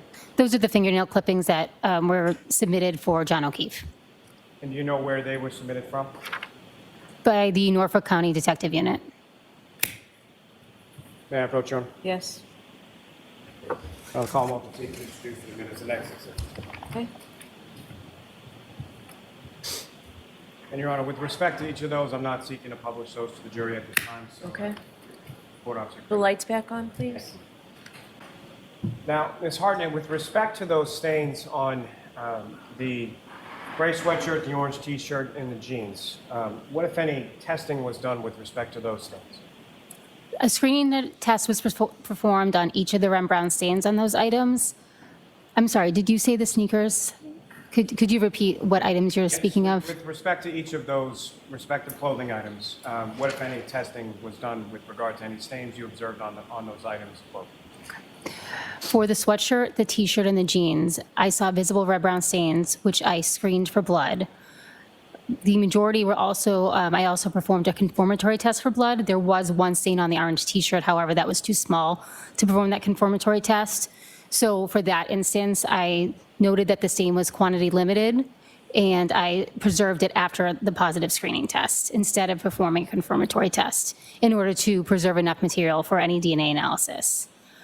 As far as the sneakers, given their dark color, I did not see any visible red-brown stains on the black area of the sneakers, so I used an alternate light source to aid in visualizing any potential blood on those sneakers. With that alternate light source, I tested several stains on the sneakers, one of which screened positive for blood. Now, with respect to the other clothing items that you were talking about doing the screening test and the confirmatory test for blood, with respect to the gray sweatshirt, the orange T-shirt, and the jeans, what were the results of that screening test and that confirmatory test that you ran with regard to each of those things? The screening test and the confirmatory test were positive. Now, beyond the stains, did you take any additional samples from those items? Yes, I did. And what were those and how was that done? For each of the items, I picked up any loose trace material, which would be hairs and fibers or apparent hairs and fibers that were adhering to the item. I also did a scraping and swabbing for skin cell collection of the unstained areas, and that involves taking a sterile scalpel and swabbing the areas of the clothing that don't have any visible stains on them, and then taking 2 cotton swabs and swabbing that same area, and then combining those scrapings and swabs for potential DNA analysis. In addition to those, I also took a scraping of each of the materials, and that involves taking the item, using something like a flat metal spatula, and scraping down whatever adhering materials left on the item into a glassine packet. And as far as those items, once they're collected from the material or from the clothing, what do you do with them from there? Each of those items is given its own item number. It's a sub-item of the overall larger number used to mark the item, and those are sent to the appropriate units for additional testing. And as far as preservation is concerned, when it comes to sending something to either the trace unit or the DNA unit, what, if any, steps are taken in regard to preserving those items once they're removed from the clothing and sent off to the other units? Each of those items would be preserved according to protocol. They are sealed properly, initial and dated with my initials and date. They're entered into our LIMS system, so those sub-items could then be tracked throughout the laboratory, and they're stored in the appropriate storage unit. At some point, did you also receive items that were labeled as 3-2 and 3-3? I submitted those when I returned from the original scene. And what were those, ma'am? Those were pieces of glass from the bumper and a drinking glass from the crime scene. Now, did you examine those items? Yes, I did. And what, if any, examination did you do, and what is it that you were looking for in your examination? I did a visual examination, and I took photographs, and then I also took a collection from each of the items. And did you do any testing on those items? No, I did not. And what kind of samples did you collect from those items? I took potential skin cell collection using a swab moistened with sterile water. And as far as the samples that you took from, as well as the items themselves, what, if anything, did you do with reference to those once you were done with your examination? The swabs were preserved for testing in the DNA unit, and the original items, the apparent pieces of glass and the drinking glass, were preserved for the trace unit. And as far as those preservations were concerned, is that similar to the preservation process you were describing earlier with regard to the clothing items? Yes, that's correct. Thank you very much, ma'am. I don't have any further questions, Your Honor. All right, cross-examination? Thank you, Your Honor. Ms. Hartnett, you responded to Canton Police Department. A lot of your testimony was about what happened in the Sally Port, correct? Yes, that's correct. You were asked if you responded to the Canton Police Department on February 2nd, and most of your testimony was predicated on that date, you going over there and doing some visual observations, as well as some removal of items and some other testing, correct? Yes, that's correct. Was it February 2nd or was it February 1st? May I check my notes? I'd appreciate it if you did, yes.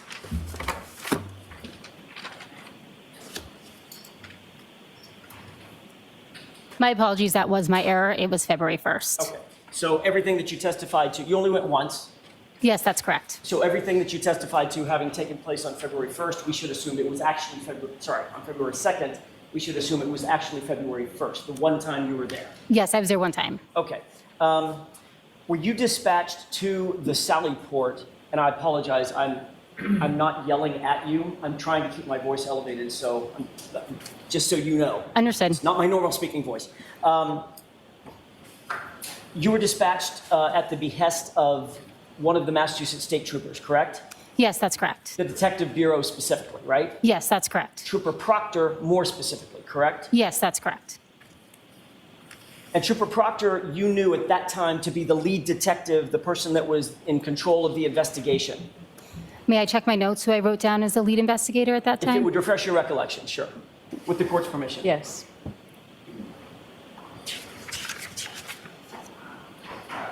Yes, I was told on scene that Trooper Proctor was in charge of the investigation. All right.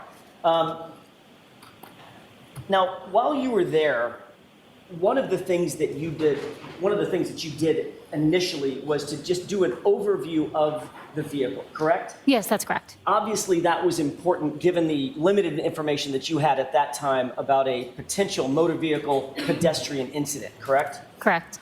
So you were looking for anything that would rise to a level of investigative concern regarding that vehicle, right? Yes, that's correct. Hence your review and notation of certain scratches on the vehicle. Is that right? Yes. Which may or may not have anything to do with the incident, but you noted it anyway, correct? I did not draw any conclusions as to where those scratches came from. Okay, you just took the words right out of my mouth. My next question.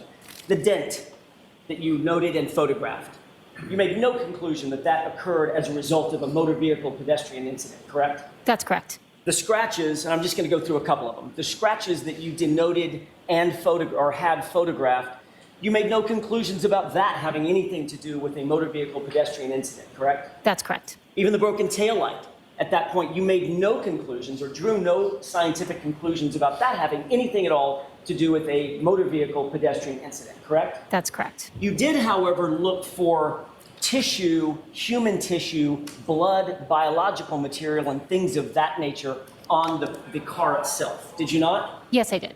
In that review, I think you testified that you saw nothing that suggested the transfer of human tissue to the vehicle, correct? I did not see any visible stains or tissue on the vehicle. You were told, Ms. Hartnett, that there were scratches on one of the extremities of John O'Keefe, correct? That's correct. Were you shown a photograph of those scratches to assist you in your visual review or examination of that vehicle? Not at that time, no. To this date, have you seen a photograph of his arm and the injuries to his arm? Yes, I have. Your Honor, if I may, if we have it, could I display for the jurors and for Ms. Hartnett Exhibit 19? Is this the one that's The arm covered a bit? has been Okay. propped, Yes. Your Honor. Ms. Hartnett, do you recognize what's depicted in Exhibit 19? Yes, I do. And you've seen that pattern of scratches previously, correct? Yes, I've seen a photo containing Okay, and something that's similar. consistent with the photo that you've seen since your visit to the Sally Port on February 1st, correct? That's correct. All right. Was there anything in your, by the way, did you look at all around the vehicle 360 degrees? Yes, I did. Did you look toward the top of the vehicle as well as toward the bottom of the vehicle? I did not examine the roof of the vehicle. I did not examine the roof of the vehicle. Understood. Did you examine the undercarriage of the vehicle? I did look at the undercarriage of the vehicle. And you know what I mean when I say undercarriage. Yes. Could you explain for the jurors what you mean when you use the word undercarriage? The parts that normally you would have to see by, bending over or laying underneath the car to view what's underneath the vehicle. That would include the frame and the axle and the drive shaft, transmission, things of that nature. Yes, I'm not confident in all the terminology of the undercarriage, but yes. Did you see anything that was suggestive of or consistent with the pattern of injury that you see to Mr. O'Keefe's right arm? I wouldn't say I'm qualified to make any kind of pattern determination in what would match the injuries on his arm. So the answer to my question is, as you sit here, you made no observation of anything on the SUV that matched these injuries, correct? I wouldn't be. Sorry. Go ahead and answer that. I wouldn't be able to testify from memory. I don't have a photograph of the undercarriage, nor did I make any kind of conclusions about that at the time. Okay, understood. And you didn't take any, the swabs and samples that you did take variously on the car all came back negative for human tissue, et cetera. The testing that I did on scene from the various areas of the undercarriage, which I mentioned before, the tire flaps, the edge of the bumper, and the exhaust pipe screened negative for blood. Okay, Mr. Jackson, can we take this down? I'm just going to suggest that. Thank you, Your Honor. On February 1st, 2002, in addition to taking some swabs from the vehicle itself, you also mentioned that you took swabs of what you believe to be blood evidence contained in 6 solo cups, correct? Yes, I noted those as frozen red-brown stains in red cups. Were those solo cups in any way labeled among themselves? In other words, solo cup 1, 2, 3, 4. I don't believe they were, but I don't have a photograph of that, so I'm not 100% sure. You did not thereafter label those solo cups. If they hadn't been done beforehand, you did not undertake that to label those solo cups, correct? No, I did not label them. Did you, how did you take those swabs? Was the swab done in one solo cup, or did you take a swab from all 6, or how did you take those those swabs that you ultimately did take? I took those swabs from one solo cup. How did you choose which of the 6 solo cups you were going to take a swab from? I don't recall exactly how I chose which cup. It was reported to me that those cups came from the same area of red brown staining, so you make an assumption that they're all related. It came from what I was told, it came from one area of red brown stain at the scene. And you, of course, know as a forensic criminalist that blood stains can contain multiple contributors, correct? Yes, that's correct. You don't know as you sit here which blood stain found at the scene related to which solo cup in the bag, correct? Objection. I'll allow it. No, it was my understanding they were all taken from the same stain, but I was not there. From the same scene or? Stain, excuse me. It was my understanding they were all taken from the same stain. Okay. If they in fact were taken from multiple stains, you would have no way of knowing that as you sit here. That's correct. And ultimately, once you did take that swab from that single solo cup, what did you do with the rest of that blood evidence? I left that with the Canton Police Department. Was there any of the swab? By the way, I should ask this. I've been saying swabs. Was there one swab taken of that one solo from that one solo cup, or were there multiple swabs taken? There were 2 swabs taken. Of those 2 swabs, did you seek to do DNA testing, or was DNA testing done on either one of those or both of them? DNA testing was not done on those swabs. So as we sit here now, there's been no DNA confirmation of what who that blood relates to, I should say. There was no testing done on it at all. And so therefore, we would not know if there were multiple contributors to those stains or that swab that you took from that single solo cup. That's correct. Okay. And again, the remainder of all of that solo cup, as well as all the other 5 solo cups, was retained by Canton Police at the Canton Police Department in the control of the lead investigator, Michael Proctor, correct? I don't know who was in control of it once I returned it to the Canton Police Department. Who did you return it to at the Canton Police Department? Whom, I should say. I believe I gave it to a Canton police officer. I don't know which officer that was. Michael Proctor was at the Sally Port at the time that you were doing your examination, correct? Yes, that's correct. All right. Did he not take control of it himself? Not that I saw. I don't know who took control of them once I was done with my collection. May have, you just don't know. Correct. Okay.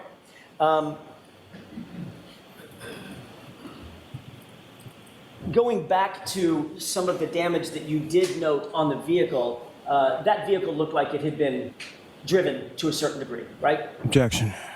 Can you answer that? I'm not. If you could clarify the question, I'm not sure what you're asking. Terrible question. Let me try it again. That vehicle was not a vehicle that had clearly just come off the showroom floor and had not been in use, based on your examination. I don't think I'm qualified to make that kind of decision. It looked like there was some normal wear and tear on the car.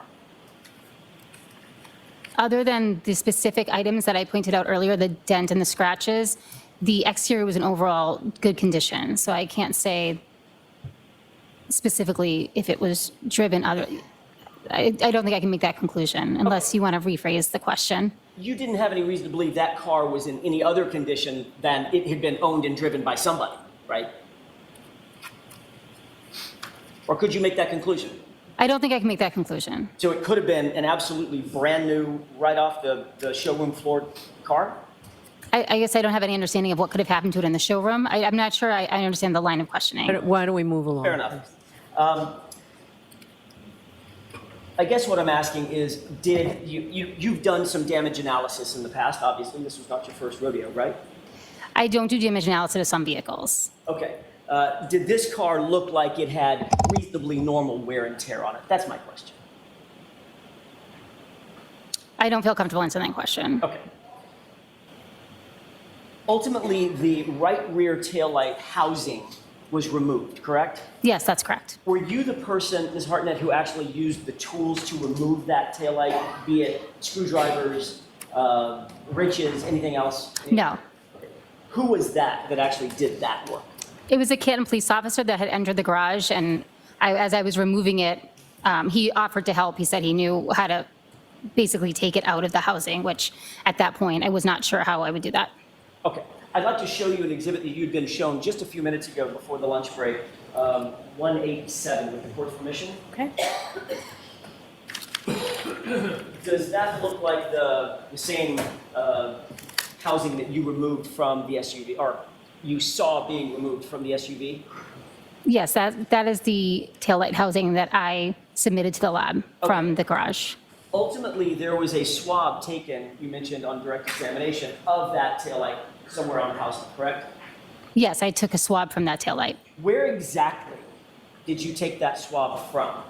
I took it from the outer exposed areas, which would have been on the outer side of the vehicle. So I did not take it from the internal, what would have been the internal portion of the taillight when it was intact. Can you point with a laser pointer exactly where you swabbed that taillight housing? Sure. Is there a way that, can it get zoomed in just a little bit so I can differentiate the silver in the front? I'm having a little trouble. Is that zoomed in enough, or do you need more? I believe so. I can start. So I took it from the red area here that would have been exposed. And then if we could zoom in a little bit more just on this front area so I can differentiate between the internal structures and the external.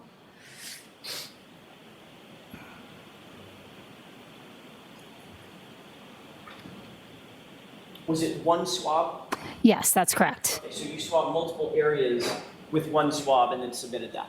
Yes. So you don't know, as you sit here, where, if any DNA was detected, where that DNA may have come from, No, that's correct. other than the general housing altogether. Yes. So then just to finish your previous question, I did. Sorry, I didn't mean to- That's okay. It was just I couldn't see it. So this area here, which would have been the external portion of the taillight. So the areas I did not swab were any areas that would have, when the taillight was intact, been protected by the outer plastic housing of the taillight. Is your testimony, Ms. Hartnett, that what you just pointed to was the exterior portion of the taillight, bottom left? No, just this piece of plastic here is the exterior, the exterior piece of plastic. And you swabbed that area as well as other areas on the exterior, like the red upper right. Yes, that's correct. Okay. As you swab that, the DNA test does not differentiate where you swab, just that you swabbed, correct? Yes, that's correct. That was all one swab, one collection. Got it. So we can't define whether the DNA was to the upper right, on the outside of the lens, or some other place that you pointed to. That's correct. And of course, you're familiar with touch DNA, et cetera, correct? Yes, that's correct. Touch an item, walk away, sweaty palms. Good likelihood I just left some DNA on this podium, correct? Yes, you can transfer skin cells by touching an item. Thank you. We can take that down with the court's permission. Sure. You also indicated that you collected glass from the rear bumper of Miss Reed's Lexus, correct? Yes, I have it as a parent class, but yes. As a parent glass, fair enough.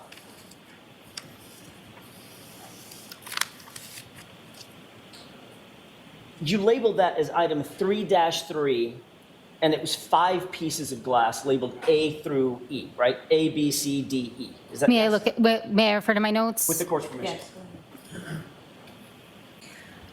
I'm just unfamiliar with the lettering A through E. I don't believe I have that in my notes. If you could refer to the Is it- document that you have. Is it possible that, and this is just ignorance on my part, is it possible that once you submitted that for further testing, somebody else may have labeled those individual pieces A through E? You did not? That's possible. I did not label them A through E. Okay, got it. Understood. Thank you for that clarification. As a matter of fact, you labeled it as quantity 1, correct? On an evidence submission form? In the limb system, that's correct. Each item is, that quantity value is only used for specific things. So when I submit something as one item, it doesn't matter how many pieces it actually is. It's just, I'm submitting it as one item. So in other words, one group. That's correct. But it's, so we're clear, and I want to make sure that these numbers are crystal clear. In that group, under 3-3, there were 5 pieces of apparent glass that you recovered, correct? I don't have the exact number in my notes, and honestly, it's difficult to tell from my picture, so I don't want to say that I saw 5 pieces of glass.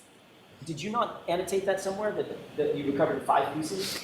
Again, I have a photograph of it, but it's difficult to see on this printed page, so I didn't specifically write 5 pieces anywhere. Okay, well, okay, then let me see if I can do it this way. Instead of pitching, let's catch. The person that you submitted it to would have annotated exactly what the grouping was that you submitted. to try to be accurate? I'm the one that initially, excuse me, after the item was sent to fingerprinting, then I examined the item, but I didn't write down exactly how many pieces of glass were present. I just took a photo. And as you sit here, you don't recall necessarily how many pieces you took off that bumper. Correct. And the quality of the photo does not allow me to see that at this point. Okay, let's take a look at that photo. With the court's permission, this is Exhibit 168. Can we show that, display that? And if we could, Mr. Bates, with the court's permission, you can zoom in on the area a little bit bigger than that. Capture all of the placards. There we go. Zooming in at this point, and I would ask you, Ms. Hartnett, do you recognize this photo? It's zoomed a little bit. Do you still recognize it? Yes, I do. Is that a photograph that you caused to be taken at the Sally Port on February 1st, 2022? I believe it was February 2nd, right? Did we, or it's February 1st now? We agreed it's February 1st. My apologies. Yes, on February 1st, I did request that photo be taken of the apparent pieces of glass. Okay, and can you, I know you can't see necessarily every piece. Can you use your laser pointer and point to a piece? Sure. Okay, got it. So that's the largest of the pieces, correct? Yes, that's correct. And it's correct that none of these pieces of apparent glass were embedded in the bumper. They weren't dug in and stuck into that hard plastic, correct? No, I do not have that. I do not have that notation that they were embedded, just they were on the bumper. As a matter of fact, they were physically perched on top of that hard plastic horizontal bumper, correct? To my recollection, they were just sitting on the bumper, yes. Okay. And do you know, just in your experience, and if we could leave this up for just a moment while I ask the next couple of questions, Your Honor. Okay. Do you know where Dighton, Massachusetts is? I know the general area. How far would you say that is from Canton?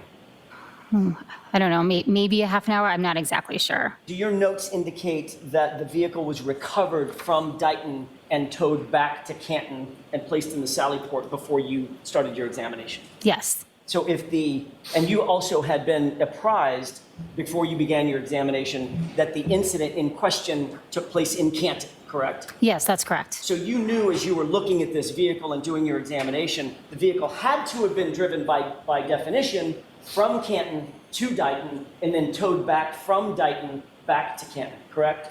I was informed that the car was recovered in Dighton. And ultimately either driven back or towed back. One of the ways, some way it ended up back in Canton, correct? Yes. Okay, so if Dighton is, how far would you say Dighton is from Canton? Again, I'm really guessing. I would say maybe a half an hour. 30 miles? Potentially. I don't know exactly. I was never in Dighton. Okay, so according to your notes, the glass pieces that we're looking at on the back of this bumper would have traveled, let's call it for round figures, about 60 miles in a blizzard before you saw it. I don't know when the glass pieces were ended up on the bumper, so I couldn't say. And of course, you knew that on February 1st, you knew a few days earlier, on the 29th, there had been a pretty significant snowstorm here in Massachusetts, correct? Yes, I did have that information. And that blizzard included high winds, freezing rain, snow, all the good stuff with a blizzard, correct? I don't recall the exact weather conditions of the blizzard. But irrespective, after all of that, whatever that was, you saw these 5 pieces just sitting perched on the top of the bumper, not embedded in any way, correct? That's correct. And you recovered those with little bitty tweezers, correct? Yes. You testified on direct examination that you also found a hair on that rear panel, the quarter panel of the car, correct? Yes, at the time of the scene, I noted it was an apparent hair, correct. And the apparent hair, and I'll try to use that same word, I keep forgetting, you'll correct me. That apparent hair was not sitting on the horizontal bumper, but on a vertical portion of the quarter panel, correct? That's correct. Did you find the hair, or was that hair pointed out to you by somebody else? I believe I located the hair. How exactly was that hair secured to that vertical panel, if you can explain that? It didn't appear to be secured in any way. It was just on that quarter panel. Okay, so it wasn't taped, No, it wasn't glued, no, wasn't stapled, no. it was not affixed in any way whatsoever. It was just perched on that vertical panel of the SUV, correct? That's correct. And for you to remove it, And by the way, you found this at the same time that you found the general time, that you found the glass pieces as well. That's correct. So that hair potentially would have had to make that same 60-mile round trip in the same blizzard. At the time, I don't know when that hair was deposited on the vehicle. Right. And it didn't take you much to remove that hair, correct? I picked it up with a pair of tweezers. It didn't give you any resistance?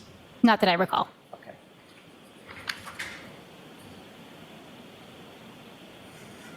I'd like to take a look at that hair if we can. I know you've seen it just a few minutes ago. I want to look at it one more time. With the court's permission, these are exhibits 165 and 173. If we could start with 165 and publish those. Okay? Does that look like a close-up view of, actually, is that zoom? Yeah. Can we pull that out?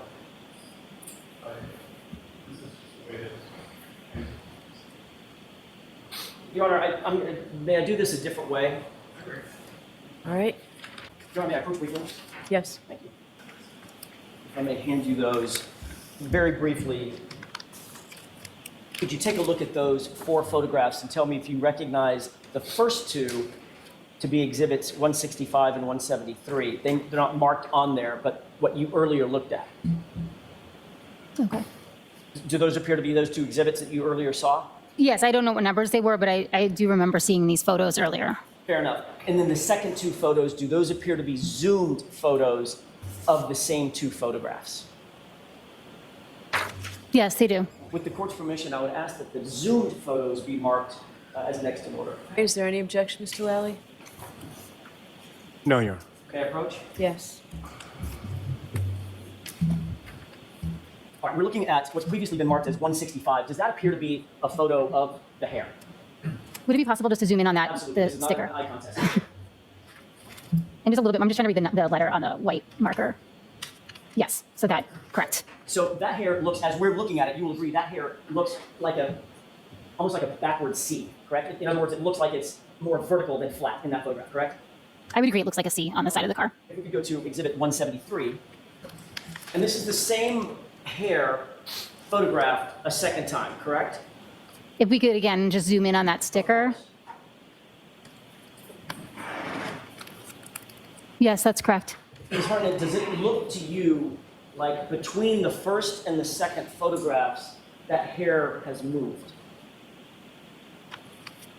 It's no longer an inverted C, but a C. I don't know that I necessarily agree with that. I see the 2 ends, which may still be making contact with the vehicle. I can't make that determination based on this photo. Fair enough. So that was sort of my next question. I'll just dovetail it this way.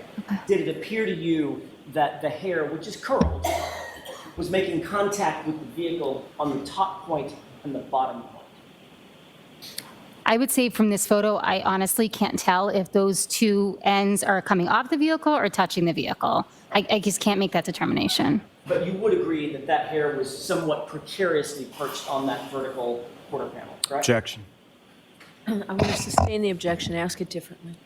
We can, Mr. Bates, we're finished with that. With the court's permission, we can take that down. If you take a look at the zoomed photos that have just been marked as 259 and 260 respectively, can you take a look at those side by side, and when you're finished, I'd like to ask you a question or 2 about those. Okay. Does it look from your perspective, seeing those photos side by side, that the hair appears to have gently moved just a little bit between the 2 photos? I just don't think I can make that determination. They're taken from different angles. I just don't know. I can see that they have a curl in both, but I don't know which ends are making contact or if the ends are coming off the vehicle. Okay. May I approach, Your Honor? Yes. Thank you. Thank you, Ms. Hartnett. There's one more exhibit I'd like to take a quick look at and ask you a couple of questions about. With the court's permission, exhibit 195, which is a shirt. Okay. Do you recognize what's depicted in this photograph? Yes, I do. And you saw this just a few minutes ago on direct examination as well, correct? Yes, that's correct. You indicated that you took 2 swabs from the, quote, area around damage, numbers 1 through 9 of the gray sweatshirt. end quote, correct? Yes, that's correct. All right, can you describe for the jurors how you took those swabs, and were they of all 9 or a select number of the 9? How did you do that? I moistened 2 cotton swabs with sterile water, and then I took those 2 swabs. May I use the pointer to just show? Of course. And I vigorously swabbed around. I don't know if it's working. There we go. This entire area. So every area of damage, I swabbed around all of it using the same 2 swabs. So it was one collection from all those areas. One collection on swab 1 and one collection on swab 2. You just repeated the process. No, I took them exactly at the same time. So I held the 2 swabs together. Oh. And as I'm swabbing, I'm rotating the swabs to make sure that all the exterior of the swab is coming into contact with that material in order to collect equal samples, or at least attempt to collect equal samples on each swab. Okay, we can take that. Thank you. And you indicated that this was the first time that you had done swabbing specifically for the purpose of trying to find either canine DNA or animal DNA. That's correct. Had you been trained at the time that you took the swabs, had you been trained or received any training or any teaching about the relationship between keratinized tissue and DNA? No, Do you know what keratinized tissue is? no. Did you photograph exactly where any of those swabs were taken, or just notate it in your notes? I notated in my notes that overall photo is the photo that I used to describe the sample that I collected. And I think it probably goes without saying, you didn't videotape your swabbing technique on that shirt either, correct? That's correct. You did include a handwritten note on your report that you found, quote, debris from T-shirt 717 and shirt 718, correct? I performed a debris collection on each of those items. I don't know if that's what you're referring to. That is what I'm referring to. Okay. Okay, so there was a note in your report that you had recovered some debris or you'd done some debris collection, correct? That's correct. And you indicated in your note that the debris was from shirt 717 and shirt 718. Is that right? May I refer to my notes? With the court's permission. Thank you. Yes, that's correct. Okay. And shirt 717 is which shirt? The orange T-shirt, And shirt 718 is which shirt? the long sleeve gray shirt. All right. So you took, is the right word scrapings? Yes, that's correct. Okay. You took scrapings from both shirts. Is that right? Yes, correct. And then combined those together and submitted that as the quote unquote debris that was assigned a new item number 7-18.18, correct? Yes, that's correct. So as you sit here, you don't know where the debris came from specifically other than the 2 shirts. Could be one, could be the other, could have been a combination of both. Yes, that's correct. Did you describe in detail anywhere the actual debris that you found? Little fibers, little hairs, little pieces of green or blue or whatever? If I was able to pick out a hair or a fiber, I would have attempted to do that from the debris collection. The debris collection was just anything that was left on the item that I was not able to pick off. Okay, and you did not note any debris item that was plastic or plasticine, anything like that, correct? No, I did not make any kind of observations on the debris itself. And there was no marker put on any part of the debris that was recovered, correct? That's correct. And there was no photograph taken of the debris, That's correct. and there was no videotape of the debris collection? Correct. Okay.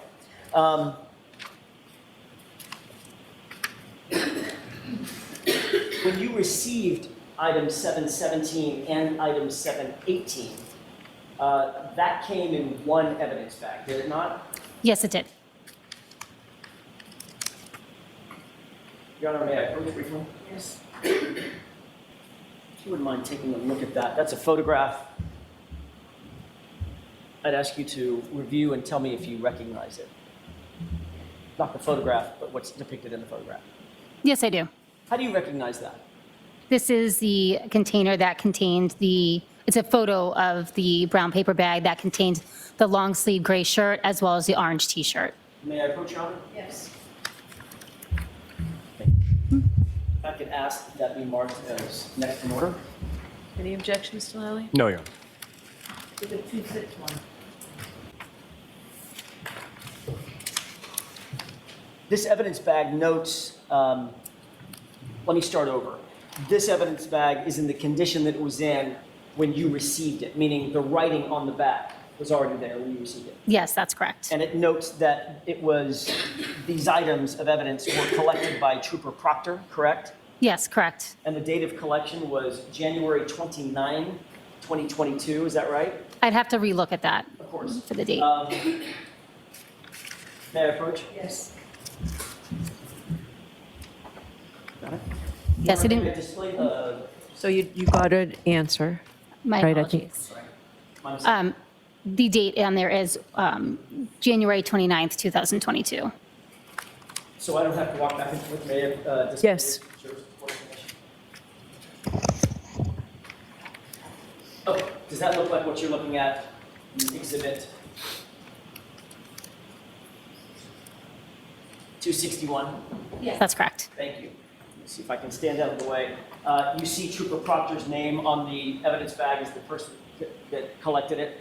Yes, that's correct. And it also has a description of what's in the bag, and it shows both the orange t-shirt and the gray sweatshirt collected together and bagged together, correct? Yes, that's correct. And the date, again, once again, on the upper right, is January 29, 2022, correct? Yes, that's, Okay.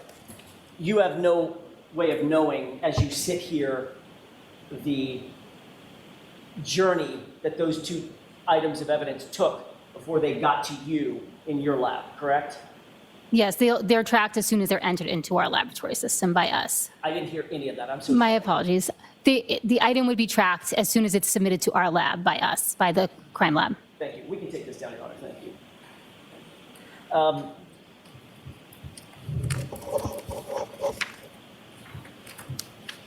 The debris that you ultimately got from the shirt or shirts, you don't know if that debris may have been in the bag and the shirts picked up the debris in the bag or otherwise, correct?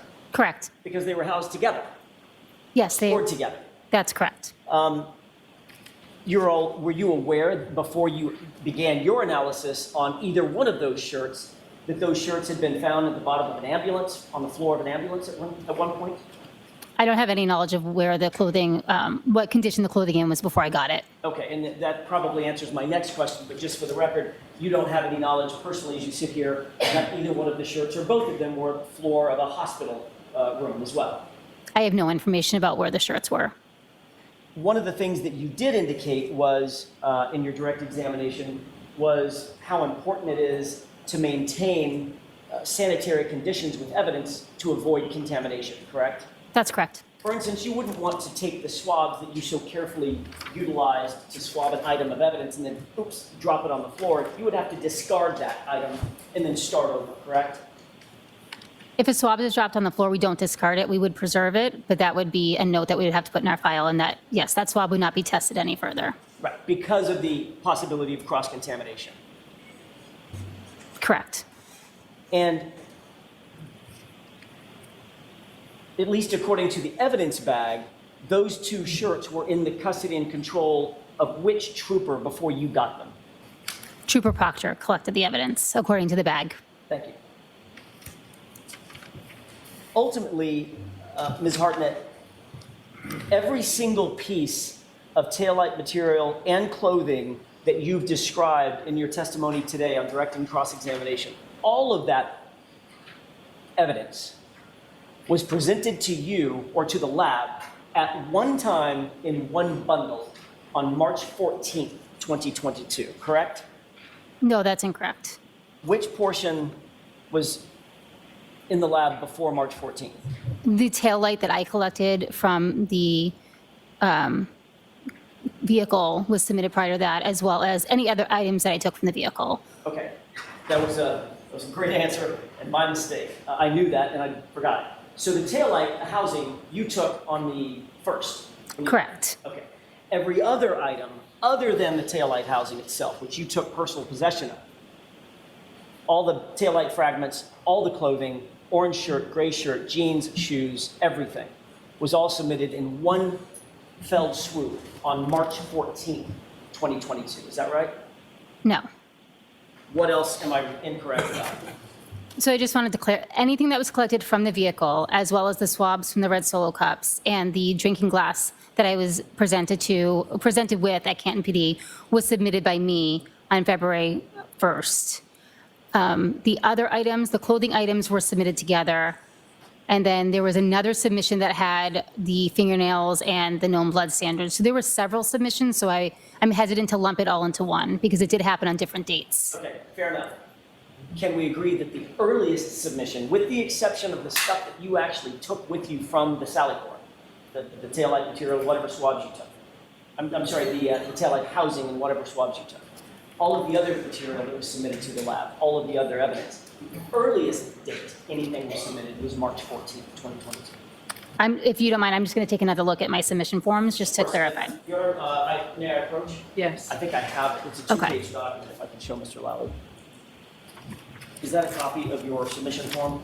Yes, it is. Okay. If you could familiarize yourself with that for just a quick second. Yes. Sorry. Okay. May I approach one more time now?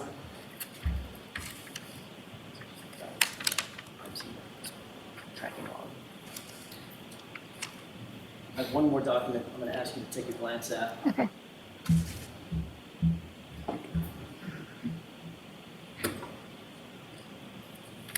Do you recognize that document? Yes. What is that document, the second document that I just handed you? This is a printed chain of custody report from our laboratory information management system. Your Honor, with the court's permission, I'd like to mark the first document's name again. I want to get it right. It's the evidence submission form for submission 7. Evidence submission form for submission 7, two-page document, if I could have that next in order. And then the, Chain of custody, my apologies. Is there an objection, Mr. Lally? Yes to both. So the objection sustained unless you want to convince me otherwise. I'll have a mark for ID Okay. for the time being. That's fine. If that's okay with the court. Yes. If you could take a look at what's been marked as VV, that's the log. Okay. I just want to go through this relatively quickly.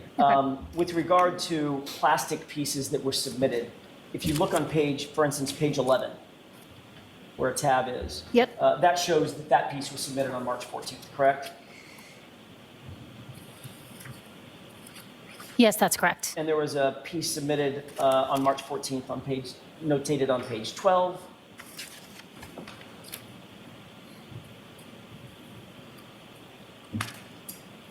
What item are you referring to? It's a plastic piece. Yes, correct. Page 13, another plastic piece. Yes, submitted on March 14th. And page 14, another plastic piece.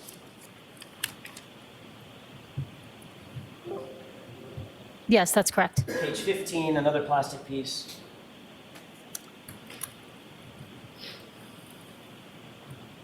Correct. And page 17.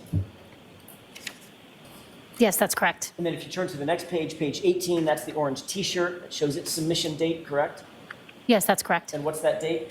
March 14th. And then on the bottom, very bottom of page 20, going into page 21, there's another item, the gray T-shirt or gray sweatshirt.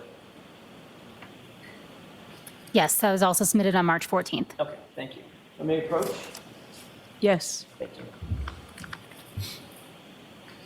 Ms. Hartnett, before you received all of the items that we've talked about and all the items that you've testified about, with the exception of the items that you physically took with you from the Sally Port, everything else that you've testified to was submitted to you on March 14th or after, correct?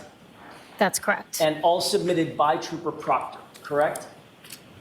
I know they were all submitted by the Norfolk County Detective Unit. I don't know the specific officer that necessarily dropped them off at the lab. Can you answer the question based on the log information that you have and the chain of custody that's in front of you? Can you answer the question whether Trooper Proctor or anybody else stored the taillight lens material and the clothing in the same place or in the same bag before you received it? I'm sorry, can you just repeat that question one more time? Based on the log information that you have, in other words, the chain of custody that's in front of you, that you can absolutely look at and determine where things were and who had them, can you tell us whether or not Trooper Proctor or anybody else stored any of the taillight material and the clothing in the same place or even in the same bag? No, I don't have any information to how the evidence was treated before it was received in the lab. In fact, that's because there is no chain of custody for that data. I'm sorry, for those items. There's no data for those items predating March 14th, correct? Objection. Sustained. You don't personally have any chain of custody information about those items we just went over predating March 14th, do you? I personally do not have any data that would indicate where those items of evidence were prior to them being accepted into the lab. And one of the reasons why you have such detailed chain of custody protocols is to maintain control over where items go and how they're handled and by whom, correct? That's correct. Thank you.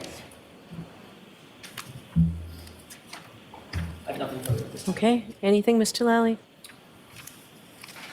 Now, the vehicle that you observed, the defendant's vehicle in the Sally Port of the Canton Police Station, that was in generally overall good condition, other than the areas of damage that you noted on the right rear, correct? Yes, that's correct. And when you were swabbing, the swabs that you took from the taillight housing that you then later submitted to DNA, that was a taillight housing that you took from the Canton Police Station, correct? Yes, that's correct. You logged that into the lab? Yes, I did. You took those swabbings and then you packaged them and you sent them to the DNA, correct? Yes, that's correct. And all of those swabbings were taken from the exterior area of that taillight assembly, is that correct? Objection, Your Honor. The objection sustained is to the form. With regard to those swabbings that you took from the taillight housing, where on the taillight housing did you take them? I took them from what would have been the exposed area of the taillight, should the taillight have been intact. So I did not collect from any of the interior portions of the taillight that would have been protected by the exterior plastic piece. Now, at the time that you were looking at the vehicle in the Sally Port of the Canton Police Station, do you recall what the temperature was inside the garage? No, I don't have that information. Was the temperature the same inside the garage as it was outside of the garage? If you know, was it heated at all? I don't know if it was heated. As far as the vehicle itself was concerned, when you saw it in the garage, did you see any sort of frozen snow or ice or anything like that on the exterior of the vehicle? Not to my recollection, no.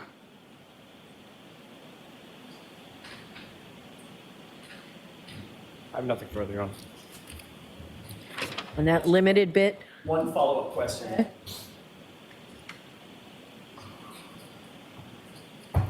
If you take one more look at that, what's been marked for identification as UU, that's the evidence submission form, correct? Yes, that's correct. Who signed that form? Objection. so the objection sustained unless you want to see me at sidebar. I'll ask it a different way. Whose name is on the bottom of the form? Objection. It's the same question. Do you want to come up? Do you want to come up to sidebar? Yes, Your Honor. May I have that, please, Ms. Hartnett? Thank you, Your Honor. With that, I have no further questions. All right, Ms. Hartnett, you are all set. Thank you.